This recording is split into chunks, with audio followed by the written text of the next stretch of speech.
Stand by to launch FanStream Sports. 3, 2, 1. Let's start. Hello, sports fans. Welcome to FanStream Sports. Nothing but pure sports. This is the JP Show. JP, it is so good to hear you back on the air. Stand by. Now, here's JP. Oh, welcome in to a Tuesday edition of the JP Peterson Show. I am fired the F up today. Got so much good stuff to bring to you local people of Tampa Bay. We are just we got breaking news that we're going to give you regarding the Rays stadium plans. We got that coming up for you. We got awkward press conferences all over the NFL. Jerry Jones and Liam Cohen. That's what's fun about presser day, right?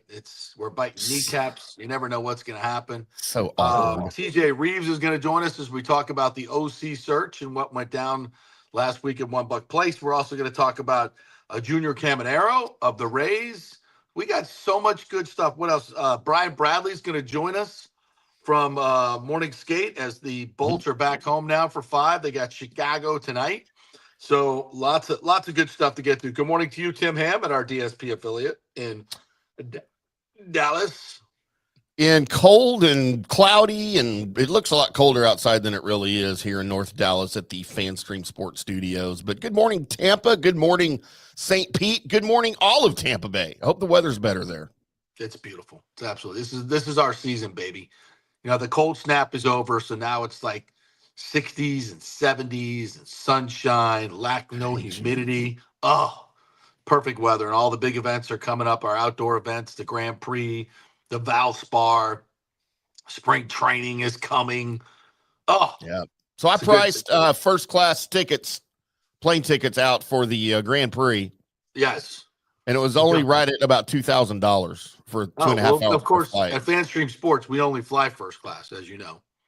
Only first class. I'm like, for a 2.5 hour flight, you want $2,000.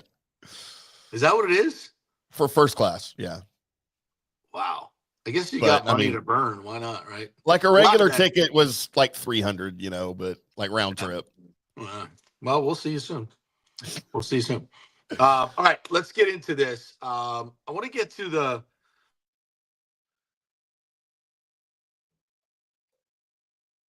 we lost your audio. There you are. All right, folks. Stop with the texting and everything. I'm doing this on my phone today because they're having some computer issues. So anybody out there, stop texting me. I'm doing a live show. All right. So according to yesterday, Colleen Wright wrote a story in the Times. She caught up with Stu Sternberg at the Tiger Bay meeting and, said, hey, you got $700 million plus in public funds to build a new stadium. You're going to make another, $700 million on the real estate when the shovel's going into the ground, Stewie. Sure, she didn't phrase it like that as disrespectfully as I put that. But so Stewie, what's up? And he basically said, we're not sure yet. 17 years into the process. Deal's done. You got all your bonds. Got everything you could possibly ever want. You ready? Yeah, we're not sure yet. We're not sure what we're going to do. Because by March 31st, they have to check off all these different things in terms of design, financing, all these things that they have to check out. The city and the county have bent over, and I mean bent over, and it's still not enough. The Rays want more public money. They're out trying to raise some money on the streets, according to a couple sources that have been approached, offering 20% return on any investment that they could get to get the funding gap, which is interesting. 20% return. That's a lot of money. That's a nice percentage. So I don't know how that's going. It would be nice. But I know they're out on the street trying to get that done. But here's the curious piece of breaking news from a very, very good source inside the Rays, that most of the employees that they hired to work on the new stadium have been furloughed. So they're not working on the new stadium. Nobody is. Nobody is. Now, that doesn't mean the St. Pete deal is totally dead, because there, obviously there is, as we reported and Ken Rosenthal reported as well, there are a group in Tampa trying to buy this team that would build in Tampa. Now, I'm also told there could be another group that is trying to buy the team that may want to revive this St. Pete deal. So that would make sense for the Rays to furlough their people, because they're not planning on doing the deal. If the deal goes through in St. Pete, it might be with that ownership group. I still don't believe Major League Baseball wants that deal to go through. I think they would. Let me rephrase that. If they got the ownership right and everything, and the deal in Tampa fell through, I think they might look at that. But I think that the Tampa deal and the Tampa ownership group, and of course, obviously, Stu's driving a very hard bargain. He wants probably $3 billion for the team, some ridiculous price. I got and $20. And Major League Baseball is like, let's just get this done at a fair market rate, which will bring him, a $2 billion profit in addition to all the money that he's already printed over these 15 years he's owned the team, or whatever it is, 2004, I guess, going back. So again, the Rays themselves are not moving forward with this project because they furloughed most of the people that have worked on the deal. If they were going to go through with it, I would think those people would be diligently working to fulfill the obligations that they have to fulfill by March 31st. And that doesn't appear to be the case. So again, I think, as we've said many times, this deal in St. Pete, and the Rays have said many times, the deal in St. Pete is dead. The bonds will be, for all those people that went after, everybody about delays here and delays there in the media and online, you were wrong again. It was never about them. It's always about Stu.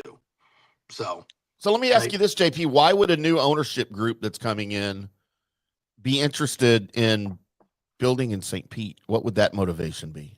The money, the real estate deal. There's a lot of money to be, tons of money to be made there. Even with the cost overruns, the alleged cost overruns, if they were, say $200 million, there's enough profit built in that real estate deal that you could easily absorb that. If you're a big money, billionaire group, that would not be hard, or a single billionaire. I mean, I would think with, if you have long-term vision, you're going to make a lot more money in the long term. And there's a lot of public money. I mean, it's a ridiculous amount of public money that you won't find anywhere else, to be quite honest. Everybody's talking about, they're going to move to Nashville. No, Nashville doesn't have the money. All these places that people think they're going to move to, they don't have the money, and there's no appetite to build stadiums publicly. And plus, you have to pay a relocation fee of $1 billion to $1.5 billion. Or if you're an expansion team, it's a $2 billion expansion fee. Then you got to build the stadium. Then you got to run the team. It's a lot of money. So in a new market, all these things, hard to do, no doubt. So we'll see where it goes. But at this point, I think if you're waiting for a March 31st deadline to see if the Rays are going to be the ones to go through with this and build this stadium, I think that's a big fat no. Because if Stu, and also if they were going to go forward with it, I mean, we're almost to February. You have to be working on these financing issues and design and everything, all these things that they have to comply with by March 31st. If they're not diligently working on all of those things right now with all of their employees, then it's not happening. So clearly it's not happening. I mean, but to know that these employees, many of them have been furloughed, is just basically another nail in the coffin for the St. Pete deal. Yeah. So is what it is. Well, my Christmas wish for this year is for a stadium to get built in Tampa. And I know it won't be, but a retractable roof stadium would be great. I'd love to see open field, open air baseball in the Tampa area. Oh, we're going to see it soon, baby. No, I know we are. And you guys are going to get a taste of how great open air Major League Baseball is. I don't care if it's in a minor league park. Yeah. It's just the sound is different. The feel is different. The smell is different. It's like going to the spring training games. It's the best thing in the world.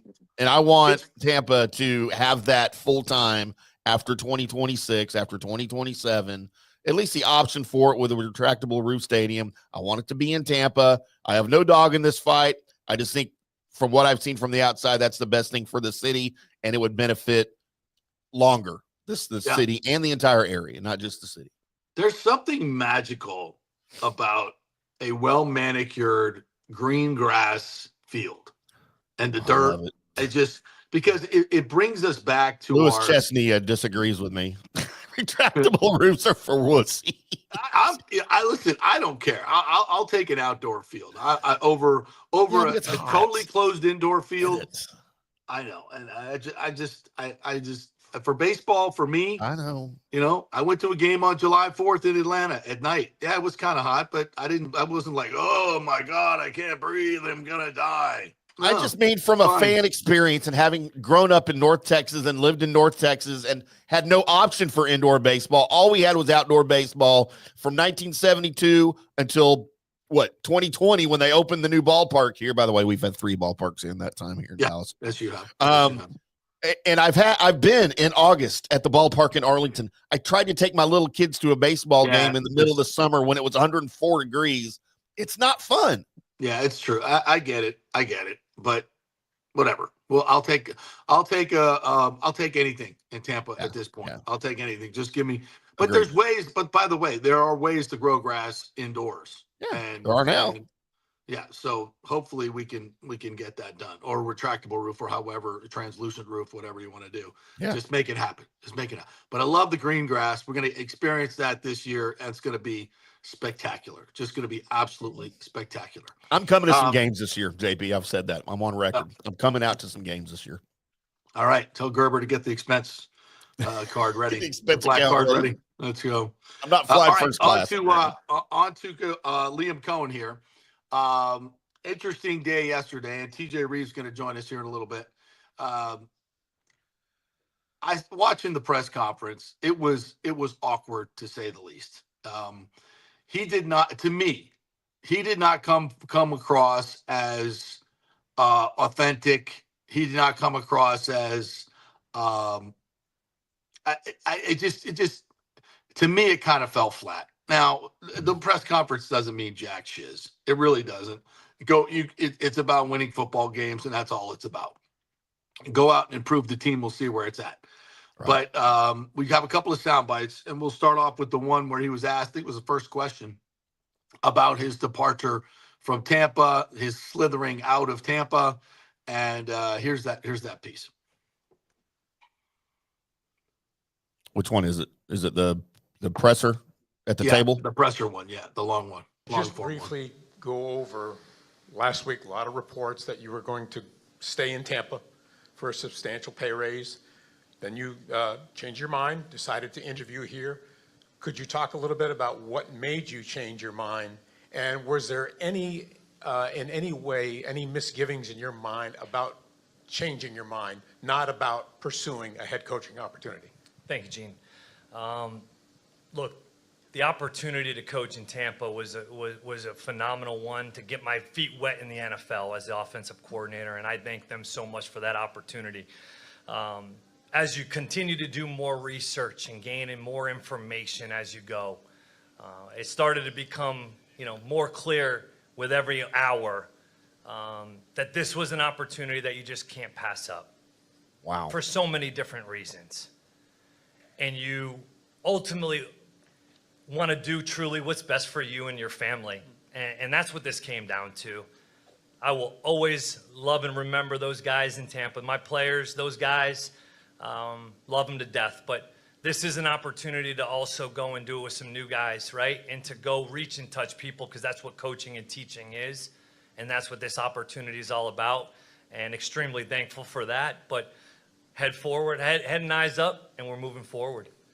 Just to be clear, did this have anything to do with the change in the front office structure?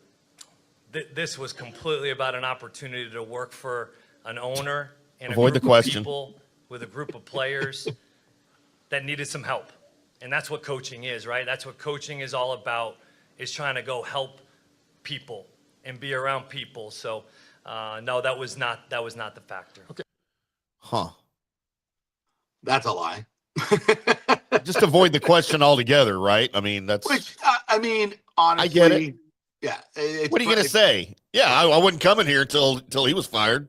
Yeah, everybody knows it. Everybody knows it. So there's no reason to acknowledge it and start a firestorm, right? So these are things. And again, so I know people in Tampa Bay are upset about the whole thing, and I know Jason Light's probably more upset than anybody, and that tells you all you need to know is because he wanted Liam Cohen here.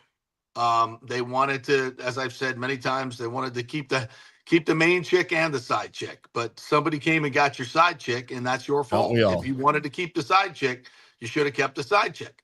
Now, listen, you can say he's dishonest and disingenuous. You know, in the world of sports, things never end the way you want it to, right? John Lynch, we wanted him here forever. It didn't end well. Derek Brooks didn't end well. Tony Dungy didn't end well. I could go on and on. It's the world of professional sports. And these people are highly compensated. And when they leave or lose their jobs, they're going to be fine. But sometimes with fans, it's emotional. If you're running a good organization, it can't be emotional. It's got to be pragmatic. Who's the best man for the job? That's it. It should be a meritocracy. And the Bucs are pissed because, in my opinion, they probably wanted a chance to counteroffer, and they never got that chance. And maybe Jason Light assured some people that they could keep both of them, and he thought he could. And there was every reason to think he got that job done for 24 hours. Yeah. And sometimes it was impossible, I think impossible, for Jason Light to predict that Shad Khan was going to jump in the middle of this, in which it was what he did. It's why he fired Trent Baalke and said, I'm going to take this over. So he went after Liam Cohen with Tony Baselli as his confidant, who works for the team, works for sports radio there. So Baselli talked to Liam Cohen, and they all kind of, and Shad Khan got to the point where, listen, I'm going to hire this guy. And there was no way Jason Light could have predicted that he was going to fire Trent Baalke, number one, offer Liam Cohen the job, but not only offer him the job, but give him full control of who the general manager will be or significant say, and then offer him Ben Johnson $13 million a year, $60 million guaranteed.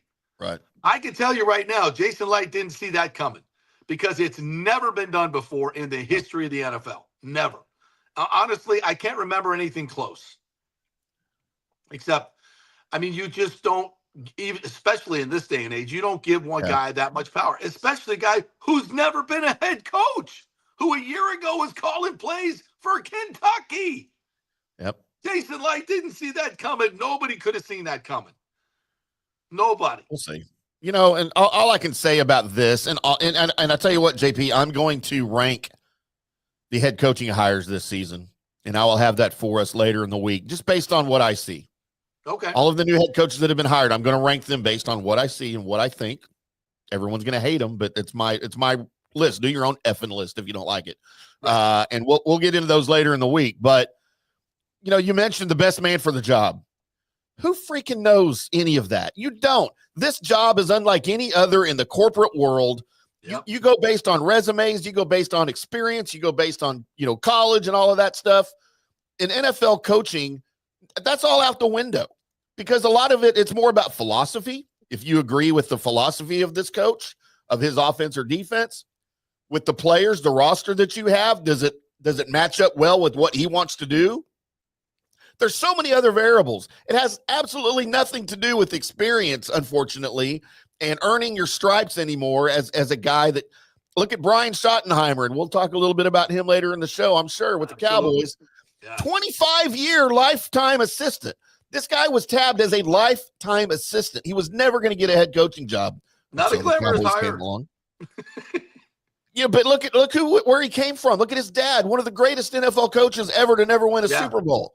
Yeah. And talk to any player that played for Marty Schottenheimer, and he was one of the most influential people in their life, not football life, in their life. That's right. Where Brian Schottenheimer came from. He should have all the credentials, all the skills, all the ability. We don't know. He's never done it before. No one's given him a shot. We have no idea what Liam Cohen's going to do as a head coach. Or And I can sit here. I can sit here and say, Yeah, I wanted him to be the Bucs head coach. I don't know how good of a head coach he would be or will be. I think he'd have a better shot in Tampa than he does in Jacksonville, and that's not even arguable. Of course he would. I think he would be successful, but I don't know that. I don't know that. Maybe he is a duplicitous, slithering snake, and the players would see right through him, and he's inauthentic, and it would cause chaos. It might, or they'll rally around him. He'll spark the team. The offense will get better. They'll bring in a new defensive staff to bring some juice to that side of the ball. They'll get some new players on that side of the ball, and it will be much like the Bucs 2002 template when Gruden came in here, and they'd win a Super Bowl. I don't Yeah. know. That would be the hope. That sounds like it makes sense, but you don't know. Nobody knows. You take your best guess. And for Jason Light, you know, this was his best guess, and it didn't work out. So what? You move on. Yeah. You still got a bunch of great players. You still got great leadership. And by the way, Rick Stroud wrote a piece. He drove up to Jacksonville and got with Liam Cohen. And I thought the most interesting part of it, as I predicted, the players' reaction was, "Go get your bag, man. We're happy for you, Liam. Go get it." And the players aren't getting caught up in, "Oh, he didn't call him back for 24 hours and all this other stuff." It's a dirty business. It's a dirty business in the NFL, and it just, these things happen. I'm not saying it's right. I'm not saying it's how I play it, but it happens. And the bottom line is nobody's turning down that kind of money or that opportunity. And the Jacksonville Jaguars gave it to him, and the Bucs did not, and he took it. And that's the way that's the way the football world works. And if you're butthurt about it, I get it, but sorry, tough business. And that's the way it is. It's cutthroat. Yep. So you move on. Who's next? Who's the next OC? The Bucs have done a great job hiring OCs. Who's next? Is this offense going to be as good as it could have been in year two at Liam Cohen this year? I doubt it. I doubt it very seriously. But it can be good enough. Where your improvement needs to be, quite frankly, is on the defensive end, and special teams would be nice. Yeah, get a better punter. That would help. Better coverage units, better returns. That would help, and a better defense, especially one that can take the ball away. And the Bucs are in the bottom third of turnover percentage. You got to be better than that. You're not going to win anything like that. You got to get turnovers. You got to get stops. You got to get sacks. You got to get big plays. And they have done a terrible job of that this past year. And under Bowles, since he became a head coach, this defense has declined. It has regressed. So those are the things that need to be changed and will help this team the most. Offensively, they'll be fine. They won't be as good, but they'll be fine because learning a new system or learning a new coordinator or a new play caller, you just don't go from 32nd to third in rushing. Liam Cohen deserves his flowers for everything that he did, but he wasn't the only one doing it. There's plenty of talent on this team. It's a great young offensive line. You got a great quarterback. There's lots to work with. The guys that they've interviewed so far, I don't think any of these young guys who have no play calling experience are going to get the gig. They're all interesting hires, and they may be part of the staff or something in the future. I think the Bucs are taking advantage of this opening to find out a lot about what's new in football and what the Rams are doing and what the Vikings are doing and what some of these other coaches are doing. They're not just interviewing these guys. They're getting intel, and that's smart. That's really, really smart. Now, of these four guys that we've talked about, I don't think these guys are going to get the gig because I think some other guys, more experienced guys, are going to surface. I think Thad Lewis, the quarterback coach, is, in my mind, one of the we talked about him last year. He wasn't quite ready, but he is universally thought of as one of the bright young minds in football. I think he would be charged with keeping the same playbook and certainly learn from Liam Cohen about how to sequence plays and call plays. A lot of talk about Grizzard, the passing game coordinator, coordinated third downs. I would kind of put. I don't know if he's quite ready. He's never called plays. He seems really, really raw, smart guy. You want to keep him on, but Thad Lewis, I think, would be a guy that's probably in front of him in line. But I think a lot of this has to be sorted out. But I know this: the Bucs are going to come up with a very, very good candidate, a very good candidate. And I'll just say that what I said yesterday: I would not be shocked. I would not be shocked if they made a move at head coach as well. As Jeff Darlington put in his story, and I have told you many times, there are people in this organization that are not thrilled with Todd Bowles, and that he has been very close to being fired before. So, and again, I know this may sound disrespectful to Todd. It's a tough business. He's fine with it. He knows how it works. You got to get it done. And at this point, to me, this team with this roster has underperformed. So we have the handsome and talented TJ with us if you would like to get his take on it. 100%. I want to get his take on a lot of things. Good morning to you, TJ Rives. How are you, my friend? In this world of half-truths, BS, and lies, I don't know that either one of those things are true about me being handsome or talented, but thank you anyway, Timmy. It's all that, baby. It's good to be with you guys here today. Look, I can't add anything more to what you have said, what many others have said over the past week about this whole situation, really about the last 6 days, about this whole situation with Liam Cohen. I'm fascinated by all of it. Let's go at it from 2 or 3 different angles. You just said this a couple of minutes ago. If we could suddenly get 10 times the money doing what we're doing, we would all three and all of you watching would do that. Yes. Hands down. Yes. If you could get 10 times the money doing the same job and what you're doing, we would all do that. And I might even tell a couple half-truths along the way. Sure, probably. I mean, I love you, JP, but when Good Morning Football calls me, I'm gone. Okay. Especially offering you 10 times the money. Yes. Yes. So we get that part.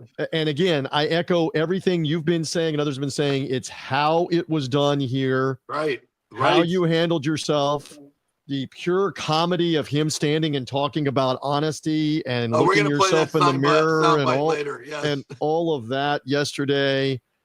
Cringeworthy with that. Worthy. Big time. Absolutely. Big time. Absolutely. All right. So, and these are important factors here.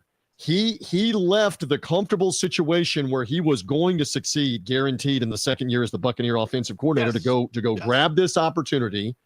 And this is the truth for all the Jacksonville media guys that were dancing on the video that we saw or all of this. Dan Hicken, we're talking about you. Shad Khan is the losingest owner in the NFL since he bought the team in 2012. Shad Khan has fired 5 head coaches already. Yes. Now, they've had 3 winning seasons since he's been the owner. There is a very strong likelihood this is going to go bad for Liam Cohen, but he got paid. We'll see. We'll see if they are better. The chances are they're going to be more organized on offense. Brian Thomas is not Mike Evans. The Jaguar offensive line is not the Buccaneer offensive line. Trevor Lawrence has already been hurt now over the last couple of seasons. Who knows how it all works out? Anyway, he's gone. And so, you know what? Who cares? That's right. All we care about is the Buccaneers. He's gone forward. And so you just now laid out, what do they do at offensive coordinator? How does that work? As I often like to say here on the FanStream JP show, I do not have coffee and donuts with Jason Light and the Glazers. I did not have it again this morning. Dang it. But I can assure you they've been meeting since last Thursday on what do we do and how do we do it and with whom. And in Jason Light, we trust. Absolutely. Todd Bowles has a say-so in this. Absolutely. So stay tuned on what the Buccaneers come up with. Can I riff on one other thing? Because this was crazy last week. Riff away. Right, this was crazy last week. But JP, we live this. This is nowhere near the scale of what we did in 2001 and early 2002 with the end of Tony Dungy. Is Bill Parcells the coach? Okay, it's now not Bill Parcells. Who is the coach? That includes hiring Marvin Lewis for a little while and then unhiring Marvin Lewis, which is absolutely what happened. 100%. To the point that Rich McKay basically left the building and said, "I'm done. I'm gone. Yep. All I have is my reputation and my word." We put something in front of Marvin Lewis and he agreed. He's in the process of hiring his staff and now we're going to unhire him. I'm leaving. And Rich McKay left. And then the Glazers went on an odyssey for like a month trying to find the head coach. The Almost Glazers had Mariucci. The Almost had a deal with Glazers, Mariucci. the Glazers had a deal with Steve Mariucci to be the coach GM. This is the truth. This is confirmed. And Mariucci. and the word is they really wanted Gruden. Well, and, So what maybe they were playing it. And Al Davis was playing hardball with him. So Right. what they did was they went across the bay knowing that Al Davis hates the 49ers with a passion. It was no way I'm going to let them give all those draft picks and money for Mariucci. Here, take Gruden. It was a masterful, so masterful game of chess by Malcolm. Maybe you want to, but then you end up with not only not hiring Steve Mariucci that night. I still remember this. All right. We went to bed on that Sunday night, and you had been doing the Sunday night sports show talking about that they are interviewing Steve Mariucci and likely offering him the GM head coach job. We go to bed. I wake up to do the morning show, 5-day-a-week sports radio show here in Tampa Bay the next morning, and it's everywhere all of a sudden that it's John Gruden.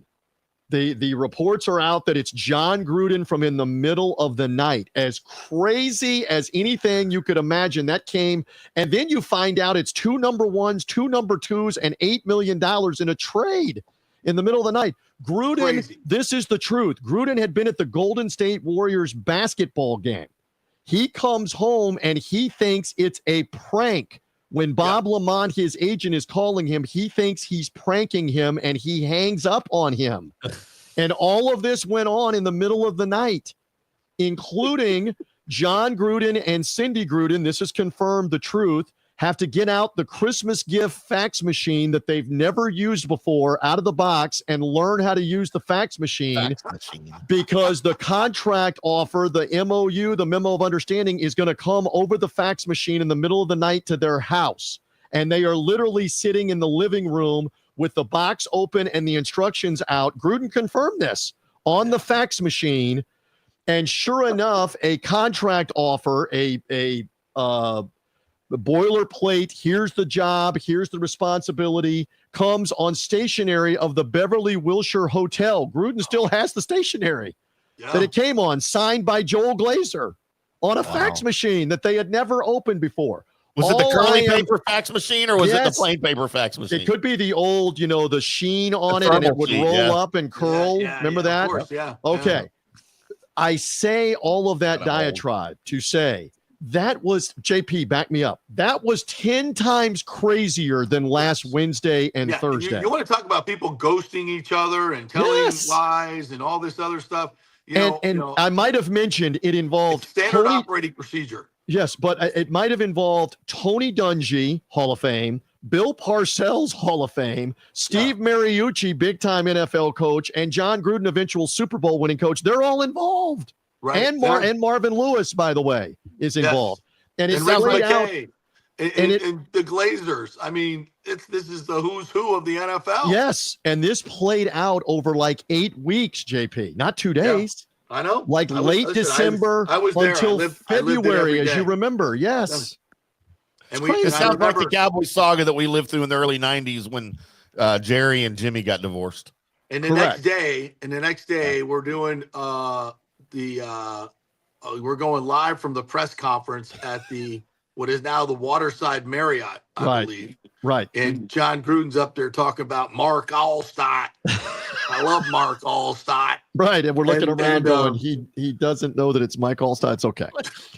It's okay. It'll be fun. And I'm looking forward to facing the North Carolina Panthers and, the different things that he was saying because he was coming from the West.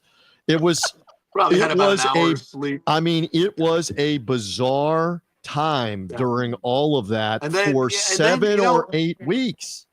And I remember Gail Sarans asking me, at the end of the press conference, she goes, but 2 first-round picks and 2 second-round picks and $8 million, is John Gruden worth that?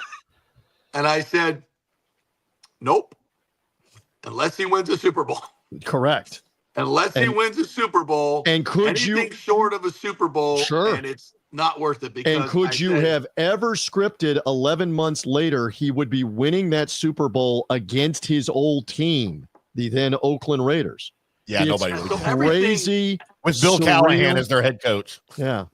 Crazy. So the lesson here is we think we know that Liam Cohen's going to fail. We don't know. We Well, think right. we know that Right. the Bucs will be okay. We don't know.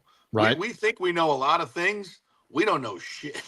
Well, know this is why you got to stay tuned. And this is why That's why it's the greatest. It's Yes. the greatest sport in the world. You know, I hate the NFL, man. It's so full of twists and turns. These script writers are working overtime, Yeah. and they're getting it good. So, But- I mean, anyway, so there's a as we little move reference forward, point. one of the things I wanted to ask you, I was just Yeah. speaking of Thad Lewis, Yes. who was one of the internal candidates. I've spoken with him a couple times in these scrums. I don't know him very well, but what I've seen of him and what I hear of him is very impressive. He played for a lot of different teams. He played for Duke. He's a super smart guy. He knows a lot of the language. The players love him. He's got a great relationship, obviously, as the quarterback's coach with Baker Mayfield. To me, he's the leader in the clubhouse. But I don't know shit. I don't have the intel that tells you that he is the leader in the clubhouse, but he's got to be a strong. I'm He's got just to be asking you about him. He's got to be a strong candidate. I'm with you. I'm on board with continuity of keep, generally speaking, the same offense, the same terminology. You're going to have to change some of the code words and the signals because then Liam Cohen puts it out there and everybody else puts it out there on what you're doing. But you always have to change that stuff anyway. Right. It would not be the worst thing in the world. This is me saying this, my opinion, to keep the continuity. You get with Baker Mayfield and you say, let's construct what we liked from 2024 and what we want to improve on, keeping the same scheme, keeping the same continuity here would not be the worst thing in the world. I don't know what they're going to do. But they have been grooming Thad Lewis the same way that Byron Leftwich was groomed, whatever you think about that, as the quarterback coach and then eventually the play caller. He's been around as the quarterback coach over the course of the last 3 years or so. And sooner or later, you got to find out, can he call plays? Can he get it done? Good, bad, or indifferent, offensive side of the ball or defensive side of the ball. And this may be the perfect opportunity. You would have to, I'm talking about just in general, you would have to be really, really bad at it to screw up what the Bucs already have in place with the players they had. Back to your point, Bill Callahan and Mark Trestman in 2002 kept what John Gruden was doing in place. The scheme, the play calls, and it worked all the way up until the anniversary, which just a couple of days ago, January 26th of 2003, when Gruden knew the scheme and knew the code words and knew the hand signals, and they hadn't changed any of it. Right. But that Raider point is an interesting point. They kept the continuity that year, and they were like number one in the NFL in offense. They were number one without offense. without him there. So MVP. let's see what they end up doing with Thad Lewis or with one of these outside hires. Again, they don't consult me, but I have to believe that part of the hiring process is you're keeping this theme, this scheme, and a lot of what we liked and a lot of what we won with. The blocking scheme, the motion, the different things that we were doing. Why would you change that after what we saw? Why would you let anybody come in and want to change that and put a different imprint on it when you could go backwards from doing that? Exactly. Please. And look, when you look at Thad Lewis, look, he only played 2 years in the league with significant playing time. He floated around a little bit after that, never really started or was a significant backup. But the 2 years that he actually played in the league, 2012 in Cleveland, 2013 in Buffalo, his 2 offensive coordinators in those 2 years, Brad Childress in Cleveland, pretty good offensive mind, and Nathaniel Hackett in Buffalo, pretty good offensive mind. So I kind of like where he comes from. I know he floated around a bit after that, but I guarantee you he didn't have anything to do with any of the offense or anything. And then he's been in Tampa since 2020, correct? Like he's been there 4 or 5 years. So yes, I like where he's coming from. I like what he's soaked in since then. So and he's had a ringside seat for Baker Mayfield, Mike Evans, Chris Godwin, Jalen McMillan, Rashad White, Bucky Irving, offensive line just in the last couple of years. I'm talking about Baker Mayfield and all of this the last couple of years. You could do a lot worse on that. So stay tuned. Again, you came up with Dave Canales and the offense improved, and then you came up with Liam Cohen and the offense really improved. back to Liam Cohen. Did he say he's looking forward to putting roots down and being somewhere for a while in Jacksonville? Said the same thing in Kentucky 2 years ago, by the way. In Tampa, too. Yeah, we had a Tampa as discussion well. about how he's jumped from job to he's a job jumper is what he Yeah. is. So, Well, yeah. And so, but I mean, he's cashed in. If I were him, I'd rent, not buy. I'd rent. No. Yeah. Well, I mean, By again, the way, I totally forgot about this, but it was part of the questions yesterday. Next year, they're at limited capacity for stadium construction, like 26,000.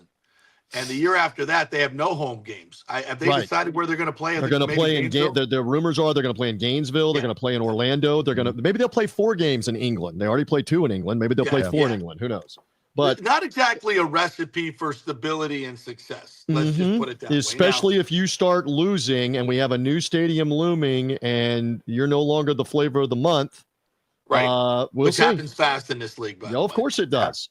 And it of course, a lot and you in make a great point. And by the way, I got to go here in a second or two. But by the way, I am the first one to come in here, unlike most that hide and run from wrong opinions. I did not have any belief that the LA Rams knew what they were doing with Sean McVay, who had never been a head coach anywhere and had only been a coordinator for 1 season for Jay Gruden in Washington. Obviously, they knew more about what McVay could do and be a leader of men than what we knew. And he grew into that position, and he's one of the premier coaches in the NFL.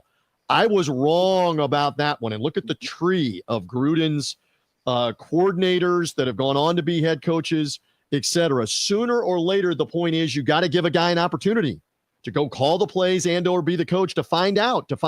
You mentioned Nathaniel Hackett. He was terrible as a head coach in Denver, and they fired him inside of the first season. You don't know until you try this. Houston tried it with DeMeco Ryans, and they immediately made the playoffs his first year as the coach with a rookie quarterback. So we got reference points good. We got reference points good and bad all over the NFL. It depends on the man. Let's just be honest. Everybody's been trying to replicate the Sean McVay hire ever since. There have been some hits. Kevin O'Connell, Matt LaFleur. There have been some duds. Yeah. So, but they're all trying to do the same thing. Liam Cohen's the next guy in the tree. We'll see.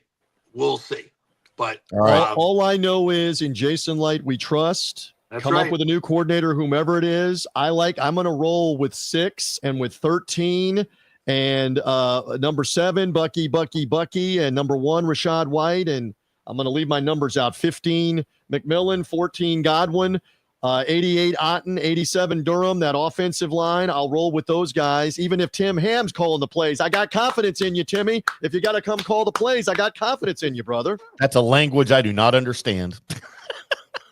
You know what you should practice is XY banana. Yes, Spider 2Y banana. What you should practice is Baker. What do you think? That would be a great offensive play caller's Baker, philosophy. Whatever you want. Hey man. Baker, what do you think here? Hey Baker, what do you like talk here? Some college football on your show there. College hoops on BetUS coming up. College hoops on BetUS coming up. You have me back whenever you need me as developments warrant. Free agency. We'll talk some college basketball on your show. Texas Tech finally cracked the AP top 25 this week. Look out for Tech in the Big 12. You got the Big 12 going. You got the SEC Godzilla conference going. Do you realize there are 7 teams ranked right now in the top 20? 7 SEC teams ranked in the top 20. Florida's good. Florida's really good. Look out. Good to be with you, boys. Hang in there. You, TJ. Have me back soon. We'll see you, my friends. Sideline guy. All right. Thanks, TJ.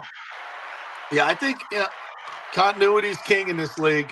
Dad Lewis is well respected in that he got some OC looks last year.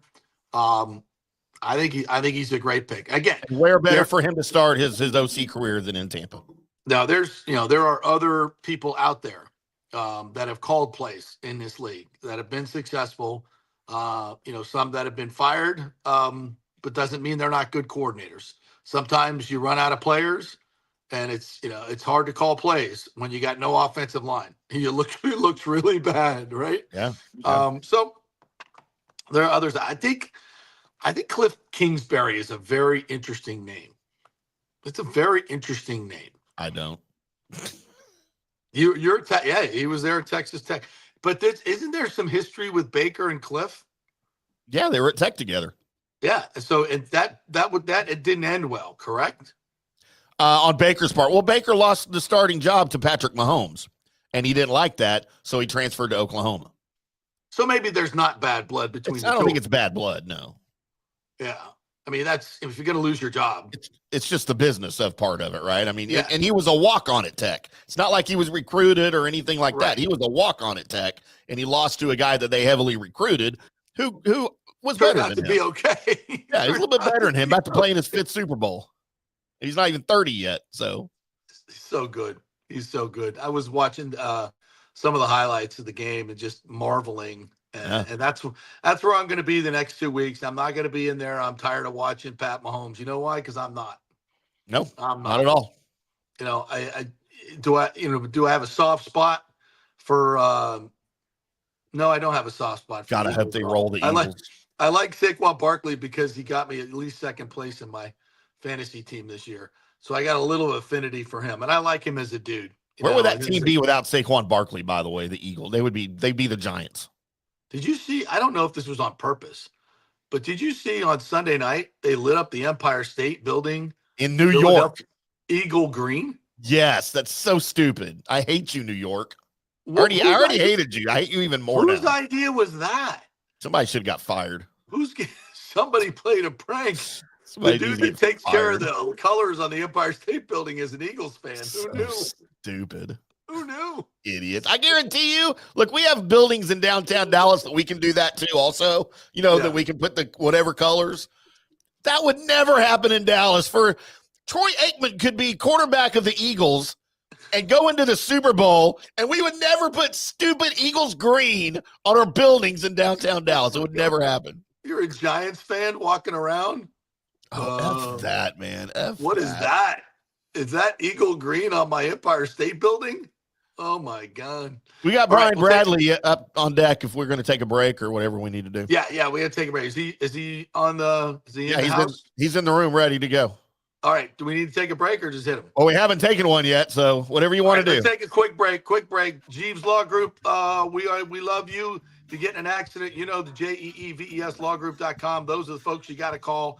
They are local, they are trusted, and they get results. Back in 2 and Change with the great Brian Bradley, live from Morning Skate. Stay with us. Ciao, Paolo Tini here, owner of Caffè Paradiso, voted number 3 People's Choice Award on Open Table. I want to thank all our loyal family of customers that have been enjoying our great traditional Italian dishes we make from scratch every day. It's a great family story we're proud of. Our family moved from Rimini, Italy in 1984. My dad, Caesar, started Donatello, and that's where I got the start in the restaurant business. I started Caffè Paradiso on South McDill in 1995, and we've been there ever since. From our traditional ossobuco, a veal slow roast for 4 hours, to our daily fresh catch, the Gruppo Paradiso, with a piccata sauce and lobster claw meat, homemade pasta like lasagna, farfalle salchicha, which is a bow tie pasta homemade with fresh sausage. Hold on a minute, JP's favorite. I love it. So come and have a glass of wine with me on South McDill. Get a reservation on Open Table and see all our 5-star reviews. Ciao, see you soon at Paradiso. So many of our Tampa Bay neighbors are finding out the hard way from Hurricane Helene that homeowners insurance does not cover flood damage. You must have flood insurance. It's a separate policy. Immediately call Italiano Insurance at 813-877-7799, and they will shop around to find the best policy before rates go up. Lock it in. Over 60% are underinsured in Florida, or you're not getting your discounts that you're entitled to. So do an insurance checkup at Italiano, and they could save you thousands of dollars. Italiano will make sure you're with a highly rated insurer, so there are no surprises in your time of need. Our hearts go out to all our neighbors devastated by Helene. These are the times we're proud to protect all the pieces of your life. Italiano Insurance, 813-877-7799. Old Hurricane Helene put a hurting on Tampa Bay, and for many of you, the rebuild will be a long process. You must beware of unscrupulous contractors offering up quick fixes for incredible prices. It's a scam. So go with long-standing reputable companies like Third Generation Plumbing and AC. My friend John Rodriguez has been serving Tampa Bay since 1995 with hundreds of 5-star reviews. If you need a new AC system or any home repairs from Helene, they will work with insurance companies to get you taken care of quickly, expertly installed, of course, and a 1-year maintenance plan and 10-year warranty included on all AC units. 0% financing for 60 months. Contact them at thirdgenerationplumbing.com or 813-961-8024. That's 813-961-8024, thirdgenerationplumbing.com. Let's go. Right now, back to the show on FanStream Sports. All right, welcome back to the JP Peterson Show here as we roll on. We got hockey tonight as the Tampa Bay Lightning in a bit of a January slog right now. 16 games in 29 days is starting to take its toll, but they're back home tonight against Chicago, team they had to come back and beat last week. So let's head on out to Morning Skate where our good friend Brian Bradley, newly minted Lightning Hall of Famer, joins us. What's up, Brian? How are you, my friend? Hey, JP, how are you guys today? Everything We good? are great. I can't see him. I don't know why we can't. I don't know why we can't see him. I got him pulled up. Wait a minute. Let's wait. Hold on. There he is. Handsome lad that he is. How are you, partner? Good, JP. How are you guys doing today? Everything good? Oh, can't wait to see some home hockey tonight. The boys have been on the road a long time. How are they looking this morning? Yeah, they're doing pretty good right now. They're just doing the morning skate right now. It's an optional skate. Here's the thing. I'm showing you the optional skate right now. The guys are on the ice right now for the morning skate. All the defensemen are their headmen. The only guy that's not on the ice, guys, Vazzy was not on the ice, and Johansson was in net. So to me, Wow. that means that Vazzy might be out tonight, and I think they're going to go with Johansson because we're playing Chicago. But I'm not sure. But everybody else is skating right now. J.J. Moser's on the ice. All the different guys, Point, Kucherov, everybody's out there on the ice skating. But Vasilevsky did not come on the ice, so I'm not sure if he's in tonight. And if not, I think maybe Johansson's in tonight. So I don't know. We'll see. But this is like you guys talked about. This is a big 5-game homestand tonight, starting with Chicago. This is a must-win, in my opinion, guys. I mean, you're playing the Blackhawks, Connor Bedard, Pat Maroon. I mean, we love Pat Maroon. He's, two Stanley Cups here, but they're not going to make the playoffs. We've got a really good team, and we're in the last playoff spot right now. We're in 8th seed, so we still have 4 games in hand, but 4 games doesn't mean anything unless you win the games, guys. Right. So Right. we got to win these games. So, I mean, look at your schedule right now. We play Chicago tonight.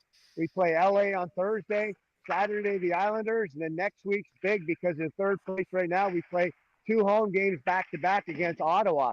We need to win 5 of these games.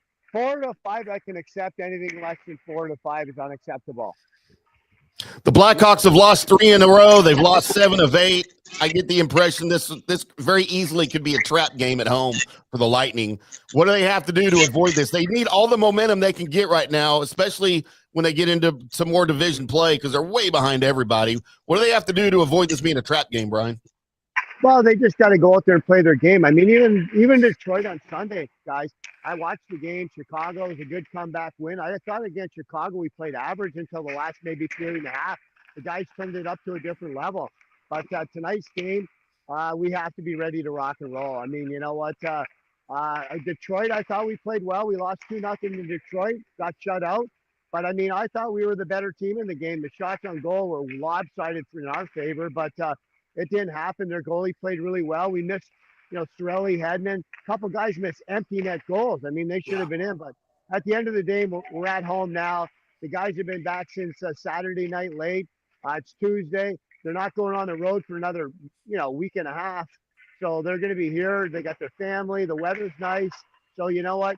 They need to step up their game and get ready to go against Chicago tonight. I'm expecting a big game tonight. They just got to keep playing the way they are.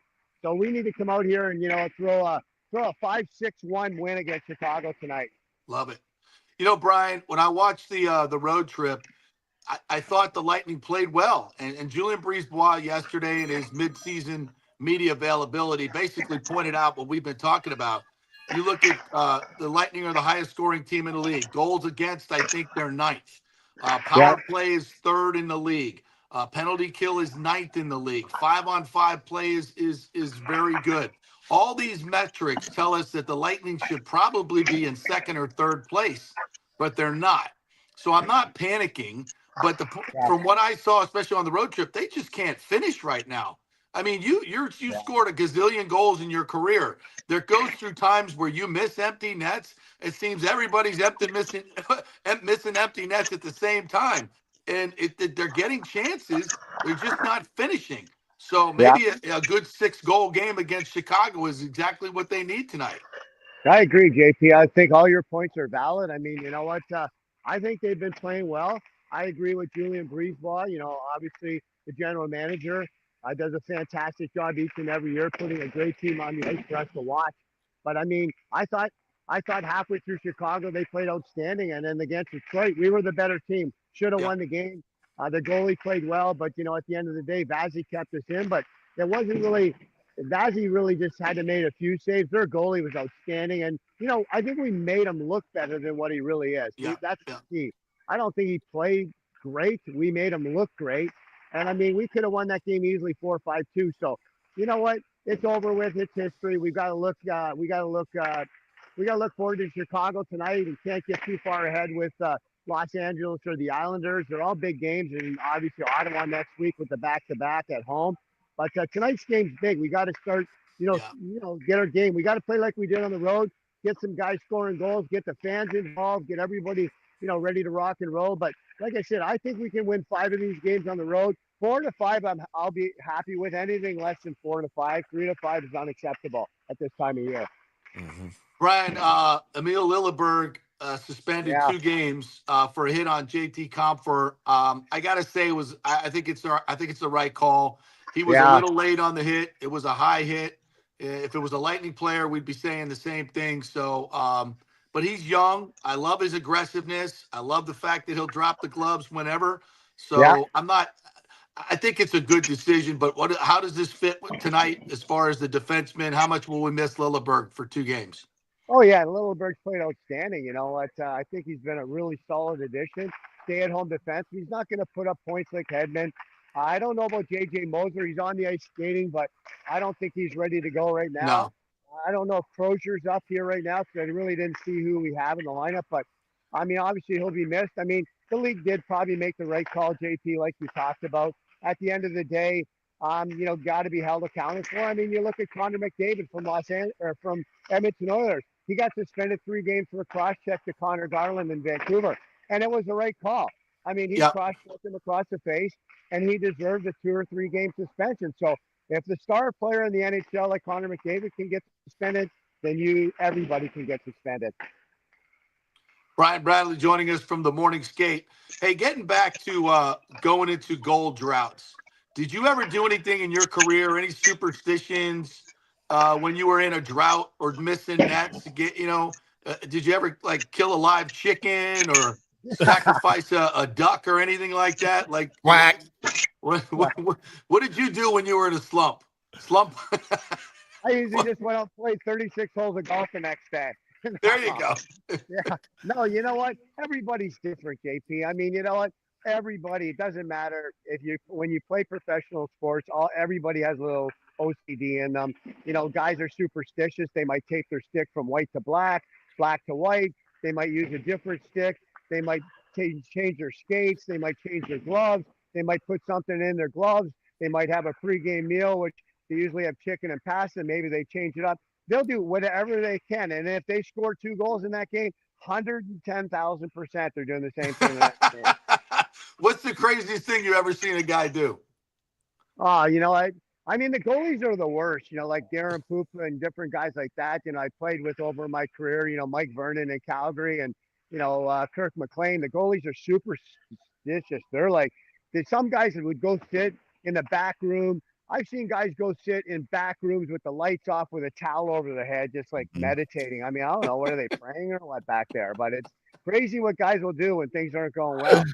They're superstitious big time. And I think that's not only in hockey. I think it's all sports. Oh, yeah. Football, baseball, basketball. Yeah. I mean, everybody has their own little craziness they do. Yeah, absolutely. Brian Bradley joining us here. So we got Chicago tonight, the Kings coming up on Thursday.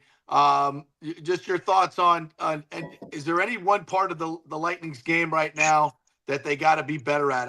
I've been a little upset defensively that they're leaving guys wide open in the middle of the ice. You'll have 5 guys below the circle, and then some guy comes down the middle. We saw that against Montreal.